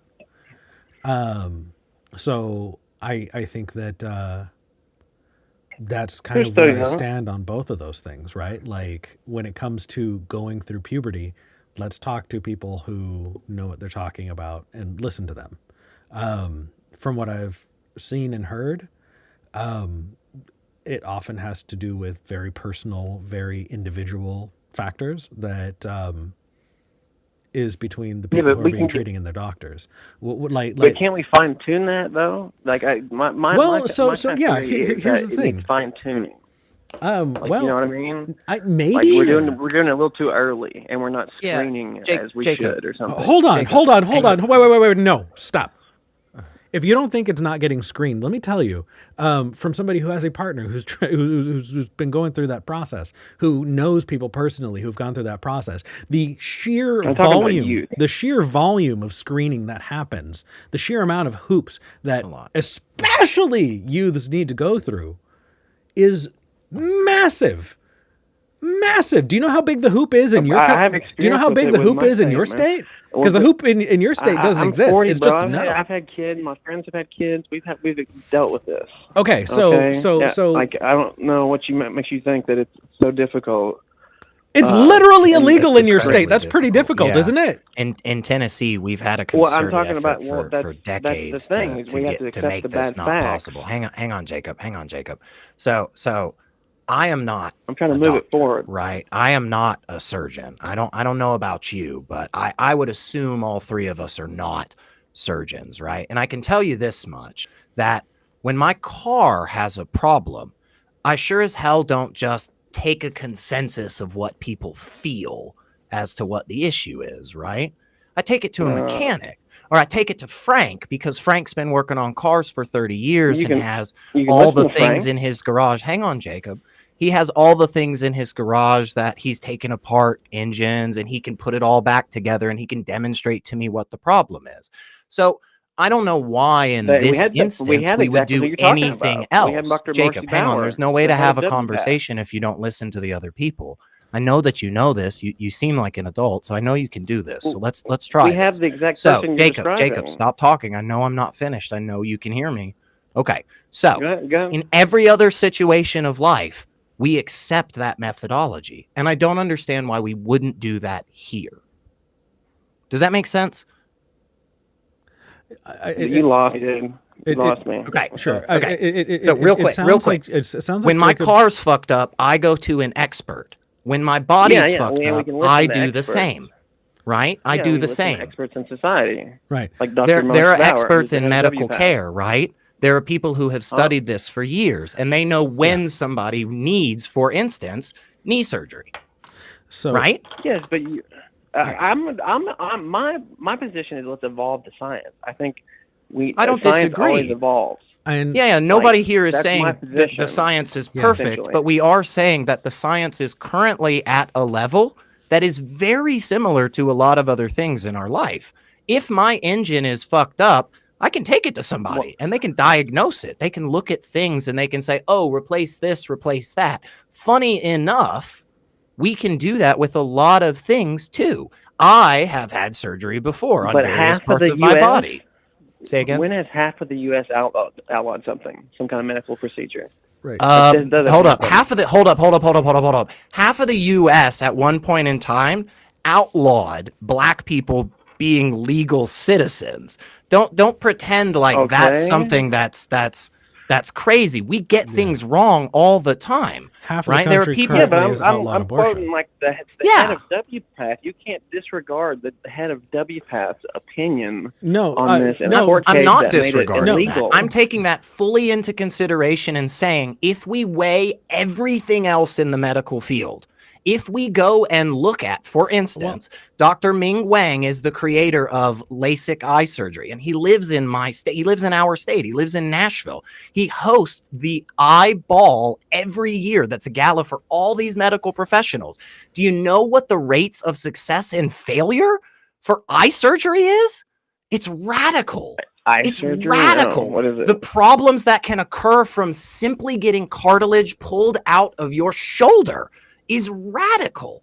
And when you do an honest comparison for all of the things that are considered gender affirming care, the comparison is just so laughable. Yeah. I mean, it is just not anywhere in the same realm, man. It sounds, It's Jacob, not, though. is it just It's me or does not. it sound? Do you want me to tell you the other evidence that was Well- presented in the court cases that made it illegal? I do want Can I give you one more example? I do want to really quickly just make sure that I'm on the same page with you, Jacob. It sounds like you think that in the United States they're giving out puberty blockers like fucking Skittles to anybody who asks. No. Okay. I never said that. I just said what Dr. Marshbauer said. No, the thing I'm responding to you is you I'll give you saying, another is quote. it happening? The thing I'm responding to you is you saying that it's Puberty happening blocker? too much. That we're too liberal with it. With I puberty said that blockers. 25 states believe you are. 25 That's why states. they No. have 25 states, and specifically the people in charge of those states don't think that trans people have a place in society.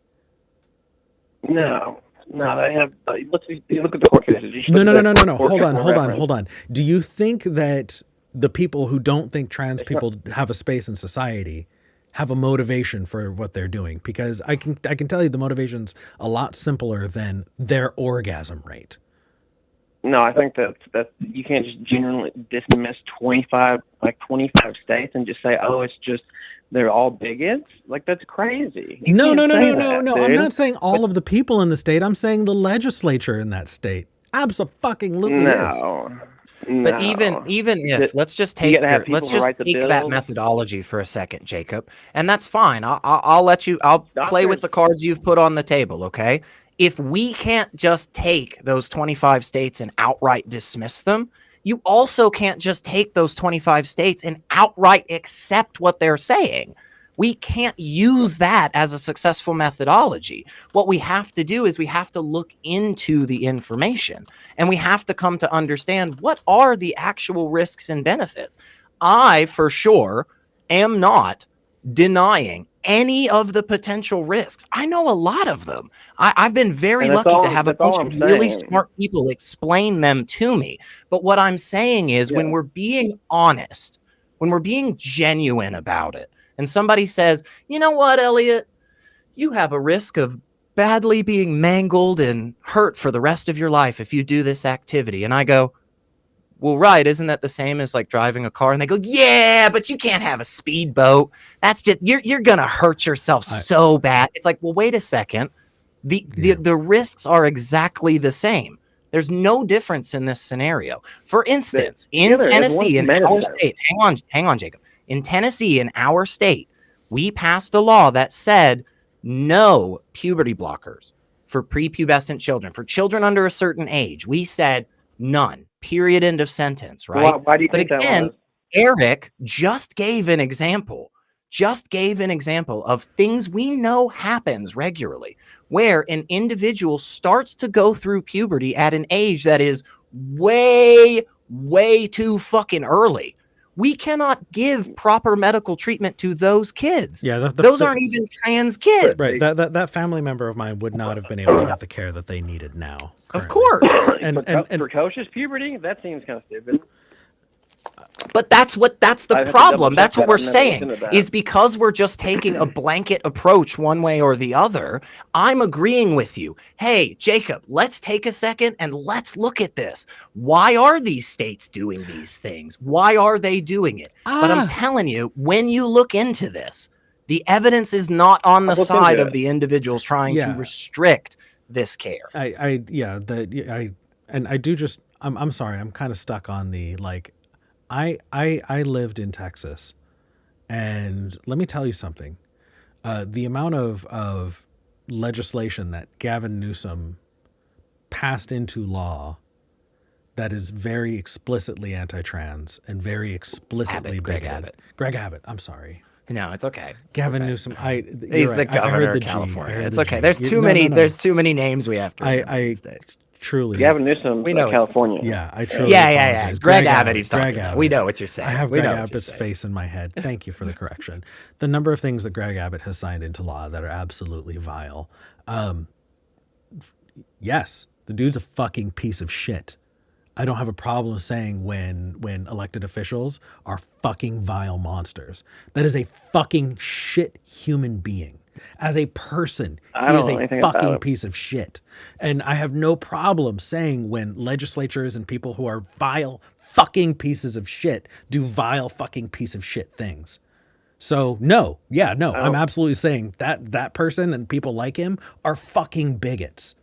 Because they are. Yeah, but so you're saying every single state, every one of them, they're just bigots. They're just pieces of shit. Bigots. Yeah, they don't have any legitimate criticism. No. Do you know what bigotry is, Jacob? I'm sorry? Do you know what bigotry is? To use so broadly now? No, not really. Okay, no. So bigotry is a kind of discrimination, right? Not all discrimination is bad. You can discriminate between chocolate and vanilla ice cream. You can discriminate the kind of friends you have in your life, right? Ice cream bigot. Well, no, I said discrimination. Discrimination is not necessarily bad, but when you discriminate about a very specific thing that people can't change, right? Maybe it's your skin color, maybe it's your age, maybe it's your gender, maybe it's, the social class that you were brought up, or whatever the case, like, there are some things that are intrinsic to you. And when you discriminate against people based on some broad thing about their race or their gender or their age, that is called bigotry. Bigotry is specifically discrimination against a group based on a quality of that group. What they are doing is, by definition, discrimination whatsoever. What they are doing is by definition. That's wild, though. I mean, that's what bigotry is. Bigotry is when you discriminate a group based on an intrinsic quality of that group. So by definition, I'm telling you, what? At the very basic level, at the most basic level, that's how you differentiate groups. So you can't do that. Like, that's kind of an arbitrary thing. No. Discrimination against is, I'm not going to hire you because you're black. I'm not going to hire you because you're 52. I'm not going to hire you because you're a woman. It's not saying that Eric's skin color and my skin color are slightly different. That is not what of course we do that. We're not advocating for saying oh, I don't see colors. I don't see races. Yeah, that's fucking silliness. Crazy. No. Yeah. Discrimination is when you're making value judgments and making decisions based on these intrinsic qualities. Thank you. Right. If I'm saying because Eric is slightly more brown than me, I'm going to treat him bad like this. Or if Eric said because Elliot's hair is long. Right. Not saying. Yeah. So to be clear, this isn't me hurling an insult that doesn't stick. These are by definition fucking bigots. They are bigots in their words. They are bigots in their actions. They are bigots by the dictionary definition. They deserve that. They deserve that. All Republicans. All Republicans. Did I say all Republicans? Did I say all Republicans? Because I'm pretty sure we were talking about the people who passed into law bigoted fucking laws. I'll give you that some of them might be bigots, but I don't think you can say all of them are bigots. I don't think you can. I think that every single person who voted to enact bigoted legislature is a bigot. If it walks like a duck and it talks like a duck, it's probably a fucking duck. I think that no, you can have different reasons for things. That's you're assuming everybody's reason. Yeah, You're assuming people can't have legitimate reasons to believe that. I'm telling you, if they're pointing, I can get you if they're reasons. pointing at how often they can, whether or not they can achieve orgasm, I'm calling bullshit. Never. Right, It has a but W again, what Eric is saying is similar to kind of what I was saying earlier, where I was saying all of a sudden all these people supposedly are coming out of the woodworks claiming that they really give a shit about protecting women's sports. Hang on, Jacob, hang on. All of these people are coming out of nowhere saying that they really care. They've always cared about women's sports. They really want to do stuff for women's sports, and that's the only reason while they're passing these laws that criminalize, trans people from playing in sports. And yet, not a damn one of them knows anything that's happening in women's sports, man. And that's what Eric is saying, is that the individuals that are coming up with this argument and going, oh, I just really care about the children and women's rights. Well, in their orgasms. I really care about their orgasms. It feels very very hollow. Yeah, it feels very performative. Say again? I said only a gentleman can care about their orgasm, so of course we do. Okay. Well, Jacob, I'm glad that you are an ultimate gentleman. You feel me? A supreme gentleman. Yeah, no, absolutely. I tip my fedora to you. Jacob, I've got 10 more minutes. I'm going to hop on to the next caller. Yeah. Thanks for calling. All right. Hey, call us back. I appreciate the call. Yeah. I don't think he understood the supreme gentleman comment. Maybe not. But yeah, I there's so much. For those of you, Google there's so much gentleman. Sorry. Yeah. No. There's so much to talk about, and in the process of that conversation, I did just double check some things about the Tennessee legislature and stuff. Mm-hmm. And here's just one fact that came up that I just think is really interesting, and I hope that it makes the impact for people that it did for me in these last few minutes here.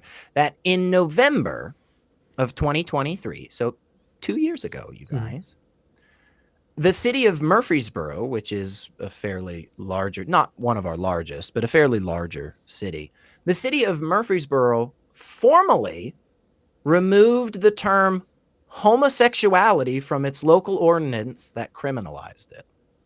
Yeah, that is definitionally bigoted legislation. That is enabling. Yeah, and I think it's that type of stuff that we have to remember, right, guys? Well, there was a point if they're bigots. How dare you? And I gotta say this. Okay, I don't know how worthwhile it is. I'm just gonna be honest, right? Like, if we're all standing around the house on fire and some people have straw in their hand and some people have matches and some people have gasoline, right? I'm not positive that it is super beneficial us going, well, the people who threw the straw on the fire didn't contribute as much as the matches, right? I mean, like, you all burnt the house down, So it's like, hey man, look, maybe the reason that you voted for this law that criminalizes people who are unfortunate enough to not have a house, maybe you passed this law because you just wanted to make parks safer. But in reality, what you did was you just made an entire group of people illegal. That's what you did. Yeah. It's just terrible. And to be clear, right, let's point out the Mott and Bailey here, right? Right. There's the, I'm going to make a ridiculous statement, right?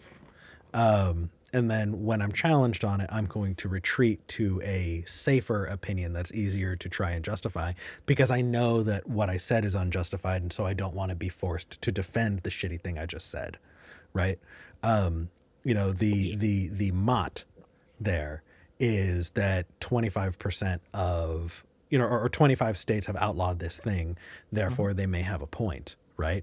When forced to defend it, you didn't defend it. You went back to, are you saying they're all racist? The thing is you didn't retreat enough. Because yes, I'm fucking saying they're all racist. Your Bailey is fucking compromised. No, that's fucking crazy. Oh, I'm not racist. I just don't like Mexicans. That makes you a racist.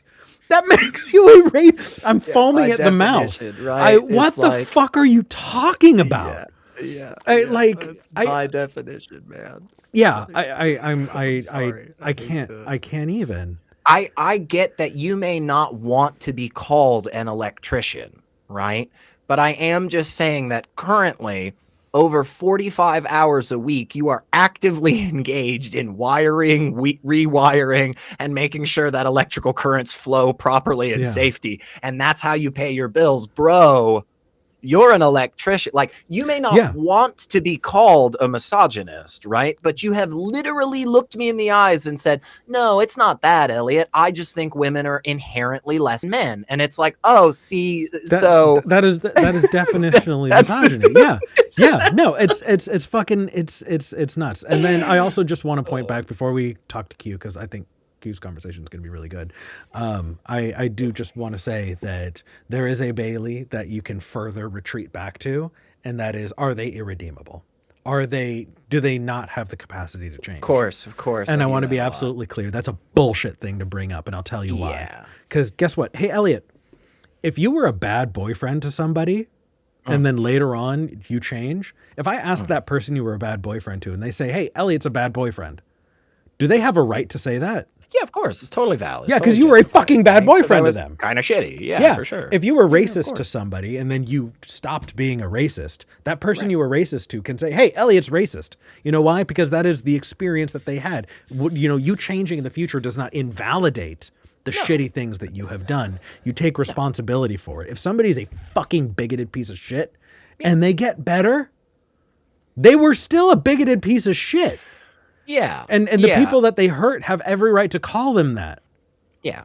I don't think we should, and we've talked a little bit about this before. I don't think we should, like, our definitions and our understandings, as with everything else in life, should always update, should always become more nuanced. And, and I don't think that once somebody is labeled, we just never look back at that label. And I don't think that's what you're saying either. No, but what I am saying is that somebody getting better now does not retroactively, of course not, get rid of the sins that they have perpetrated. Correct. And accountability still needs to be that's the whole point about the Truth and Reconciliation, right, Commission in South Africa. That was the first thing that they did. They said, whoa, we got to actually know what the hell happened. We got to reconcile that. Mm-hmm. We got to have accountability, y'all. Because we're not just going to wake up tomorrow and move the fuck on. Like, yeah, okay. Hey, whoa. Well, hang on. I mean, I stopped beating you yesterday. And it's like, right, but for 10 fucking years, every day, I don't care like, we got to have.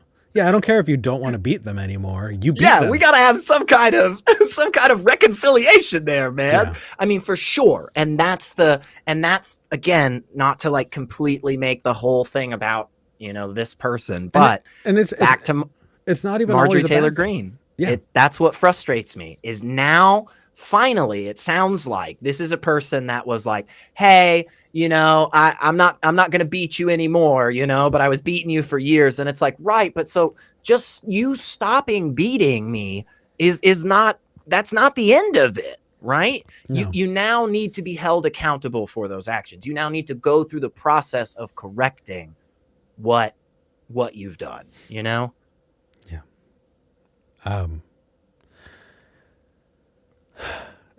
Today I learned you can't change yourself as a comment. I'm not saying you can't change yourself. You can change yourself. You should change yourself. Change yourself because you want to be a better person. Change yourself because the relationships you want to have in the future deserve to be better than the relationships you had in the past. That way, hopefully the people in the future can say nicer things about you at least. But if you change, that does not undo the damage that you did up until that point. Right. It doesn't. And that's just reality. If you did something so bad, I read yesterday that Kevin Spacey is living out of a suitcase and is is a nightclub singer somewhere Really? because he cannot get work anywhere else. And you know what? Boo-hoo. Yeah. Boo-hoo. Yeah. I'm sure he can be a really, I'm not really nice guy feeling right now, but that doesn't change the fact that he got real handsy with a bunch of young boys, or at least allegedly. I think. I think I don't know that there was ever any convictions Yeah. for most of the things. But he I came do out. think But there he was some came out pretty personally and credible. put out a statement saying that he did. Yeah, I these think things. there So was like, some really credible evidence. yeah, that he did especially some things. that he gave that evidence himself. Like, Yeah, I think so. So yeah, no. Yeah, does it mean he's irredeemable?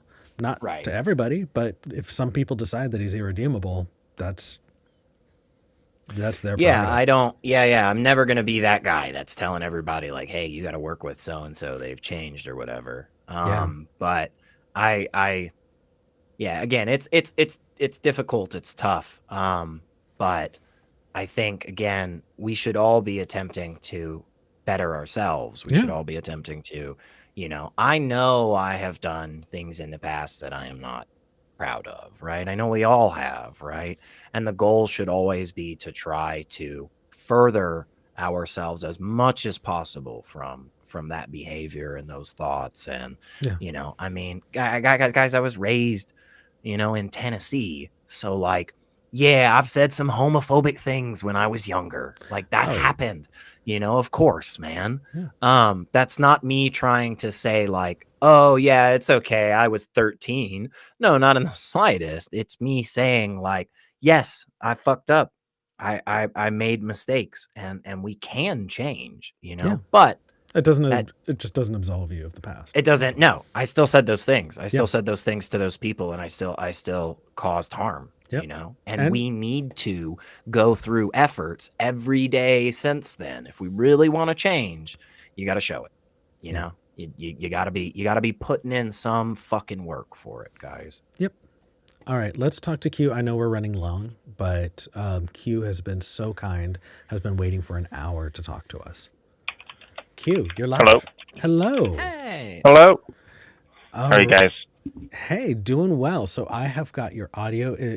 You're coming in a little loud. Just back off just a little bit from the mic, and I can move my. That's much better. Yes. How's it going? What's going on? Good.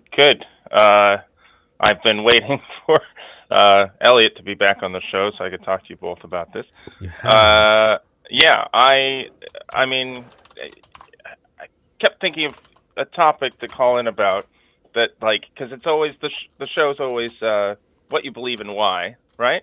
Mm-hmm. And so, I'm very secular. I have my paganism, of course, but yeah, I cannot shake the feeling that if I'm having a bad day and it's just bad luck after bad luck and things going on, things going wrong, that it's more than just a coincidence or a perception of my brain, that it's some outside force that's causing it to happen. And I wanted to talk about that. So really quick, Q, are your pronouns he, him? Yes. Okay, just making sure. So you think that bad luck exists in the world? Good luck exists in the world? Bad luck and good luck. Luck in general, I suppose. So what do you mean by luck? What is the definition that you're working with there? Well, what do you mean exactly? Yeah. Okay. So yeah. So like, oftentimes I feel like there are a lot of these words that we don't really have a fantastic understanding of what it is we're talking about. And being able to define as much as possible, will help cut down as much of the confusion that's out there. So for instance, the example I often use is karma. A lot of people will talk about believing in karma, and I'll say something to the effect that I said to you, which is like, oh yeah, great. What do you mean by karma? And some people will give me a definition that has to do with an energy, a force, a conscious agent that is moving the pieces on the chessboard. And other people will give me a definition where they say something like, yeah, I just kind of feel like if you're generally good to people, people see that and then they also behave in a good way towards you. And I would say, oh, okay, fantastic. That first definition, I don't agree with. Yeah, the second definition, I do, but I think it's kind of trivial. Well, You know, no, the first one is supernatural. The second has has a naturalistic explanation. fair enough. Fair. That's a better distinction. So- there. Yeah, the first one has more of a supernatural feel. The second one doesn't. Yeah. So Q, just to repeat what Elliot just said, do you think that luck has a kind of a supernatural explanation, or do you see a naturalistic explanation for what you're observing? More supernatural than natural, yeah. Because, Okay. like, I've always associated, since I'm a Norse pagan, I've always associated bad luck with Loki. It's not necessarily, well, like, it's odd because I can recognize how weird that sounds. But I still, I still kind of go like, okay, this day is being influenced by Loki more than another god like like Freya or Freyr. They're often associated with good luck, so I kind of, there's a balance. I don't know, but yeah, I will shake my fist at the sky like when stuff like that is happening. But because there's those days where just like you're running late to work, and then you get to work, and there's like things going wrong, and then just things that it seems more than just something that's just happening because, well, I haven't really. I'm not explaining this well, but no, I think I'm following along quite well, Q. And I'll say something real quick, and then I'll ask a quick question. So, because I've had those days before, and there's actually one particular day in my life that I remember specifically, because literally everything that could have gone wrong that day in the worst possible way went wrong. But here's the reason I remember it, is because everything that went wrong magically was fixed in the best way possible. A car was in a ditch. It literally had 3 tires not freaking touching the ground. Okay. And I'm sitting there with my buddy going, there is no fucking way we are going to get this out. I mean, even if a tow truck gets here, like, it is going to take hours to get this thing out. And he goes, I got an idea. We're going to do this and this, and we'll just rev it and just get it out of there. And I'm like, man, there's no way. And I swear to you, it was like magic, Q. It fucking worked. And every other problem that we had that day absolutely worked itself out in such a way that, I mean, it just couldn't have been anything but supernatural divine force causing it. Except, what reason would I have to accept that?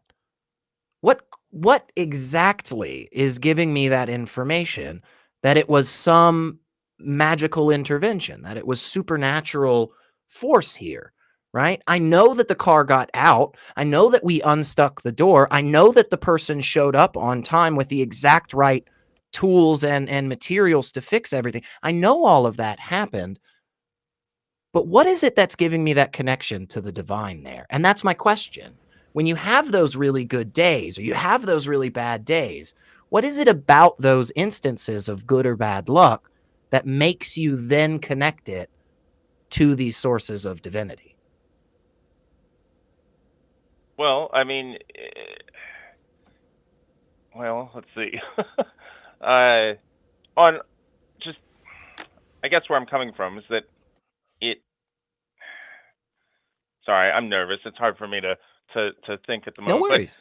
But on a day when things just, like, something goes wrong, and you're like, okay, you acknowledge that, and you're just like, okay, well, that was one thing. It'll get better, and then something else happens, and you just keep getting like punched in the gut, like every single time, and then I'll just go, well, okay, this is the way this is going to be, and I'll try to. I have a rule, personal rule, to stay positive whenever I possibly can. I mean, obviously, in the case of tragedy and stuff like that, you deal with that the way you deal with it. But I always try to keep a smile on my face and everything. But yeah, if it's a bad day, I just go, okay, this is just gonna keep happening, and there's not much I can do about it. But it's hard for me to Yeah. to not associate it with something other than just like coincidence. Well, I was talking with Kina about it the other day, can and I? she mentioned, I forget what she said exactly, but Well, she had a really good argument for it. So I would love to give you 3 resources or three things to look up. One Sure. of them you've probably heard of, called pareidolia. Yes. The next is called apophenia. Okay. And the last is look up clustering illusions. Clustering illusions. And I think clustering illusions is the most relevant here. It is a superhuman. It is a very human thing to see patterns and to seek patterns. And each of those things that I told you are related to human pattern-seeking behaviors. We are just genetically, right? Like our monkey brains are really bad at, let me try this again. We have evolved to seek patterns. And that often means that we find patterns that aren't there. I think that luck, you can talk to people who are addicted to gambling, and they can tell you all of the reasonings for why they're on a luck streak and why they can expect luck moving forward, or why they're on a losing streak and why they're doing that. I think that we've seen enough clinical research to show that people find patterns where there are none, and it can be really spooky, and Right. it does exist. Have you shopped for a new car before, Q? I don't drive, so Okay. So I will tell you that if you are shopping for a Kia Sorento light blue, and that's what you're deciding whether or not you want to buy, you are going to see so many light blue Kia Sorentos on the road. It's insane. All of a sudden, they're just going to manifest out of nowhere. Kia Sorentos everywhere you look, and it's just the case, right? Or people who have a certain number on their mind, they'll start seeing that number everywhere in license plates. At every house they happen to look at just happens to have that number. It's everywhere, and it's because you're tuned into it. And I think that luck is a manifestation of that. It is an example of, and it is a very clearly understood example of us seeking and looking for patterns. When I'm in a bad way, when I'm in a bad mood, I remember and I hold on to things that are bad, and it becomes a self-fulfilling prophecy. And in the same way, when I'm in a good way, when I'm in a good mood, I tend to count the hits that show that things are good, and I let go of the things that are bad. It's easier to let go of things when I'm in a good mood. And so I think that it's really worth looking at whether or not what you're seeing can be explained by that. And I'm not Right. trying to diminish it in any way. Truly, honestly, the human brain's fucking amazing. Q, have you seen people who give fucking birth without any pain medication? No. It's insane. It's insane, because whatever their weird thing that they think is going to help them, the power of the mind is such that they were able to get through that childbirth or whatever that pain was, because they believed that whatever they were doing was going to help them through that pain. We are capable of amazing things with our minds, things that we're still just trying to figure out. But so that said, I really do think that maybe there is a naturalistic explanation. Maybe instead of it being supernatural, we can see something that's well evidenced, and that is that we create and look for these patterns, and that might explain good luck and bad luck. Okay, yeah. It's. Yeah. I started. I got a big smile on my face when you started mentioning like noticing stuff because before the show, Keena and I were talking about it, and I was telling her how, as sort of a side thing to the luck thing, is that I do sort of believe in like low like psychic. I don't believe in psychics who can like predict the future or those ones who go to like the police station and say like, hey, I know where the body is and stuff like that. Right. But like when you're thinking about, you have a dream about something that you haven't thought about in years, and then you turn the TV on and there it is on TV, and you're like, Yep. like, you know, or that person calls you haven't talked to in forever, and you were just thinking about them or talking to somebody about them. Yep. All of that stuff, man. I used to do that constantly, by the way. Every bird that landed near me while I was having a conversation with somebody, it just so happened that bird landed right when I said space station. And that meant that I needed to understand, about this. And NASA just put out this thing yesterday. And if you divide 27 by, this number, it equals, and that's the same address as this guy that just, you can do it with everything. And again, the real reason why all that stuff's going on is because that is what our brain really does on a regular basis. Our brain is basically like 12, 14 different data input centers, and it's just got all this shit, and it's just constantly throwing it back and forth between, they're sending emails constantly, motherfuckers aren't reading them right, they're editing them incorrectly, they're sending them back. We're putting together all kinds of information inside of our brains constantly, and our brain just keeps pumping shit out, whether it's right or not. It doesn't give a shit. But you walk down a dark hallway and you're like, holy shit, that's a bear. Next thing you realize, it's a coat rack, Like, this is what your brain wants to do all the fucking time. And because your brain is so self-absorbed, your brain is so focused on you and only you, the story stops the instant you close your eyes, because nothing else out there is more important than what's happening right here. And because of that, every time we see those dice getting rolled, every time we see certain numbers, it matters to us, because we feel like all of this is only here because of us. It makes complete and total sense, honestly. Like it's totally understandable, but it's really fucking complicated. It's really fucking weird. And a lot of times it does just feel like magic. It just really does. There's so much meaning that we are the only ones that are putting into it, that luck would need to exist in a world that has intrinsic meaning that doesn't. Like if you went to a riverbed and picked up a stone out of the water and well, what are the odds that it was flipped on this side or that side? Well, it doesn't really matter because there's no investment in it, right? But as soon as it matters, as soon as there's an upside and a downside, then all of a sudden, oh, can you believe everything is upside, or 80% of these are downside? Like, it only matters because we have done that. And so, like, when it comes to rolling dice, the dice don't give a fuck about what side lands up. Right. The universe doesn't give a fuck about what side lands up or how many pips are on that side. There's no intrinsic meaning to any of it, only what we ascribe to it. And so if we have ascribed meaning to a 7 coming up on 2 dice, then it's interesting that luck only matters then.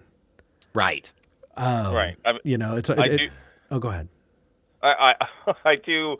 I play Magic: The Gathering, right? Mm-hmm. And you roll a D20 to see who goes first, and I have a way that I do it. This will work. This will get me a 20. So have you seen what were those experiments with the pigeons? You know what I'm talking about. I was about to say the superstitious pigeons, man. Yes. It is awesome, Q. It is so fascinating. And another really say again. I have not heard of this. So Oh, it's super cool. Yeah. Okay, so- and another great case study is baseball players. Yes. That's also, it's Get really out of my- fast. But go ahead, please, Eric. We've please. watched the same podcast. Yeah, yeah, Okay, please, go so ahead, Q, please. do you know what a Skinner box is? say again. A Skinner box? No, I haven't. It became kind of popular in gaming circles. This might be one of the last ones because I know we're way over time, but this is, Right. I think this is interesting. So a Skinner box is called this because there was a scientist, his last name was Skinner. I don't fucking know his first name. But he was doing experiments on animals to see how they acted when they were given certain stimuli, right? So maybe, you have a pigeon. Every time it pushes a button, food comes out. Cool. Pushes the button, food comes out. Eventually, the bird's going to learn that when it pecks at that button, food comes out, and then it's only going to peck that button when it's hungry. Right?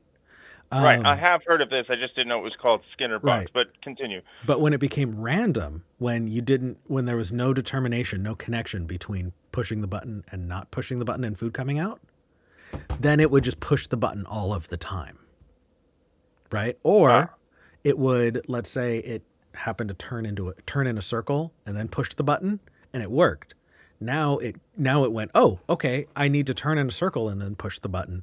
And you've now created superstition in a pigeon. Right. and it happens over and over again, right? These different animals create rituals around what they do when they push the button because they have accidentally reinforced this idea that that's what you do to make it work. Right? That reminds me of I had a neighbor back when I was a kid who had a golden retriever, and anytime you played catch with this, I mean, I don't know if this is, who knows, but anytime you played catch with this dog, when it brought it back, before it would drop it, it would come up to you, turn in a circle, and then drop the ball. Yeah, you could right? not get the ball out of that dog's mouth unless it did that circle first. Right, because It was very interesting. right, and that is what we do, right? We create these superstitions because we get these false positives and because we're looking for these connections. It is so well studied. We even see it in other animals. Yeah. It is so well studied that is why there are loot boxes in video games. Right? These things are tied together, and it has to do with our brain's faulty fucking ability to see patterns and to think that luck exists. Yeah, I play the Pokemon TCG game on my phone, Yep. and whenever you open a booster pack, it gives you like 10 of them to pick from. Yeah, that's and a gotcha and it's system. in this circle that rotates, and it doesn't matter. No. But I'll still go through it. Okay, this one looks a little bit more blue than that one, and blue's my favorite color, so this one's probably the good one. It's the same reason why we all hop into an elevator and we push the floor button and then we push it again and then we push it again and then we push it again. And it doesn't matter how many times people that actually build fucking elevators will tell us, hey guys, it's just on a timer. Like that button doesn't do anything. Like it's just once you push it, it's just going to close at the same. It doesn't matter. We still do it. You're gonna bang we on still that all- button. Yeah. We still all do the same thing. So I've stood on a corner waiting to cross the street, watching someone Yeah. push the button over and over again. 1,000 and just told times. them, I've literally told them, you only have to press it once, and they will won't not- listen to me. They'll No. keep pressing. Of course. it. Of course. So maybe there's room in your worldview for maybe luck to exist, but only in our minds, only as a human construct, and that's okay. But maybe there's not enough evidence to get over the hurdle that we're currently at, recognizing just how flawed our brains are. Right, and I'll look those things up that you Yeah. told me to. Yeah, so. I do. It's yeah. they're all related. It's just And know. just to throw this in there too, Q, I don't think that what this means is that we can't have rituals. I actually think rituals are fairly important. I think there's great value in sometimes us doing things just for the sake of doing. Like, for instance, right? The fact that we just take 5 minutes in the morning to just, maybe stand in the sunlight and just say thank you to the day or something. Like, I don't actually think that there's something out there that goes, oh, Elliot, You're so sweet. I was going to bring the sun anyway, but just because you said that, now I'm going to make it extra pretty. Like, no, I don't think that. All that is me going through something both mental and physical to like get myself centered or to make myself feel a little calmer or to make myself more open to opportunities or whatever it is. I was literally at a talk just the other day of somatic therapy and just talking about how using physical motions and physical rituals with, actually paying attention to mental health processes, that is super effective. Somebody going through yoga and therapy together is a hell of a lot better. And there's because this mind-body connection. So fuck yeah, man. Walk in a circle, before you go to the bathroom or push the button 3 times because, it makes you feel better or whatever. Fuck yeah, do it. But don't go to the point where you are completely giving over to this. Well, that's just, the energy. That's just low key. That's just karma. That's just no. It's all coming back to us. It's all coming back to your brain. And it's fascinatingly cool. And the more that we know about it, the more we can utilize that to get those good luck outcomes, I think. Yeah. It definitely helps me when I'm in a bad mood and I go, I'm having a bad luck day, that I go, oh, fuck, I'm doing it. It is a good way to kind of practice that cognitive behavioral therapy to stop yourself in your tracks and go, luck doesn't exist. Let's, Yep. Or even just like a quick, like you said earlier, Q, like you raise your fist and shake them to the sky. Man, I don't think there's anything wrong with that. Have a little bit of a shitty day and then just go, Loki, and then move on with your life. Like that's okay. No worries. But again, I would do that again just as a ritual. I wouldn't say Loki's really out there or doing anything. I'd just say, hey, I'm having kind of a shitty day. It's kind of a Loki day. No worries. Right. Hey, Q, are you going to be joining us in the after show? Yeah, I'll be there. Maybe I'll hop on there too to wrap the conversation up a bit. Yeah. I have a couple more things to say. So. Yeah, definitely. All righty, Q. Then we will see you there, and we're going to wrap this up. Okay. Sounds good. All right. Thanks for having me. Absolutely. Heck yeah. Okay. So I do want to read some super chats. It's funny. I did read Ascalon in the chat says, I remember similar learning about Pavlov's dogs at university. We all had a good laugh at how animals could be so easily manipulated. Then the bell rang and we all went for lunch. Yeah. And you got instantly hungry too. Yep. Yeah. Fuck yeah. Yep. Yeah. It's amazing how that shit happens. Yeah. Right. This stuff's real, man. All right. Yeah. It's fascinating. We read super chats at the end of every episode. I'm going to read them now. Siliwis sent $5 and says, haven't caught a SKEPGEN live in a while. Hope everyone is able to find some amount of true joy and connection this holiday season. Stay strong. We will. Thank you. Absolutely. CG Dancer sent $10. Thank you, CG. And says, thank you, gentlemen. My lady. Appreciate you always. Where's the fedora when you need it? Right? Yeah, right. Supreme gentleman on this call. The Fuzzy Logic sent $5 and says, Eric, you may not be able to vote to make things better until November, but on the other hand, we have that same time to organize and be ready to hit the ground running. A little fist emoji. Well, you know what? Exactly. I agree. And also, we're not preparing for next November. We're preparing for next week. Let's hit a point where next November, when the time comes to vote on making things better, and we say, you know what, we got it, we did it. Yeah, we looked out for each other, and you can't take that away from us because we're building it ourselves. Yeah. Let's do that. Then let's vote and know that we don't need to hope that it gets passed into law because we'll have fixed things for ourselves. Yep. More robust, longer lasting, interconnected, damn straight, localized communities. That's what it's going to take. Yep. Fuzzy Logic sent another $5 and says, to SR's point about growing up in Tennessee, if folks engage with it honestly, truth and reconciliation leads to acknowledgement, accountability, and growth. That's fucking well said. Fucking well said. Hey guys, if you like the show, look, we're a happy little community doing our thing, and we're happy to keep it going. If you want to support us, everything goes right back into paying for Wirecast and Collins Studio and all of the things that go into making this happen. Consider becoming a patron by going to patreon.com/skepticgeneration. That's patreon.com/skepticgeneration. Every little bit helps, and I do want to put out an announcement. I have a really special guest coming on next Sunday. Yeah, I'm going to try and put out the thing earlier this week so people can see. But stay tuned. Yeah, it's really cool. I'm actually really excited. That said, Elliot, how can people find you? You can go find me just anywhere, just looking up Secular Rarity. So, I mean, these days, unfortunately, if you just go type that into most social things, you'll find my dumb face. So, You've got a beautiful face. I appreciate that. It's true. Elliot, I'm always happy to see you. Thank you so much for joining. Are you going to be in the after show? Yeah, I'll come hang out for a little bit. I am going to go grab some lemonade, though, because I'm all out. Sounds good to me. All right, everybody. Thank you so much for joining. Until next time, I'm Eric Murphy. I'm Secular Rarity. This is Skeptic Generation. We're glad we had this talk.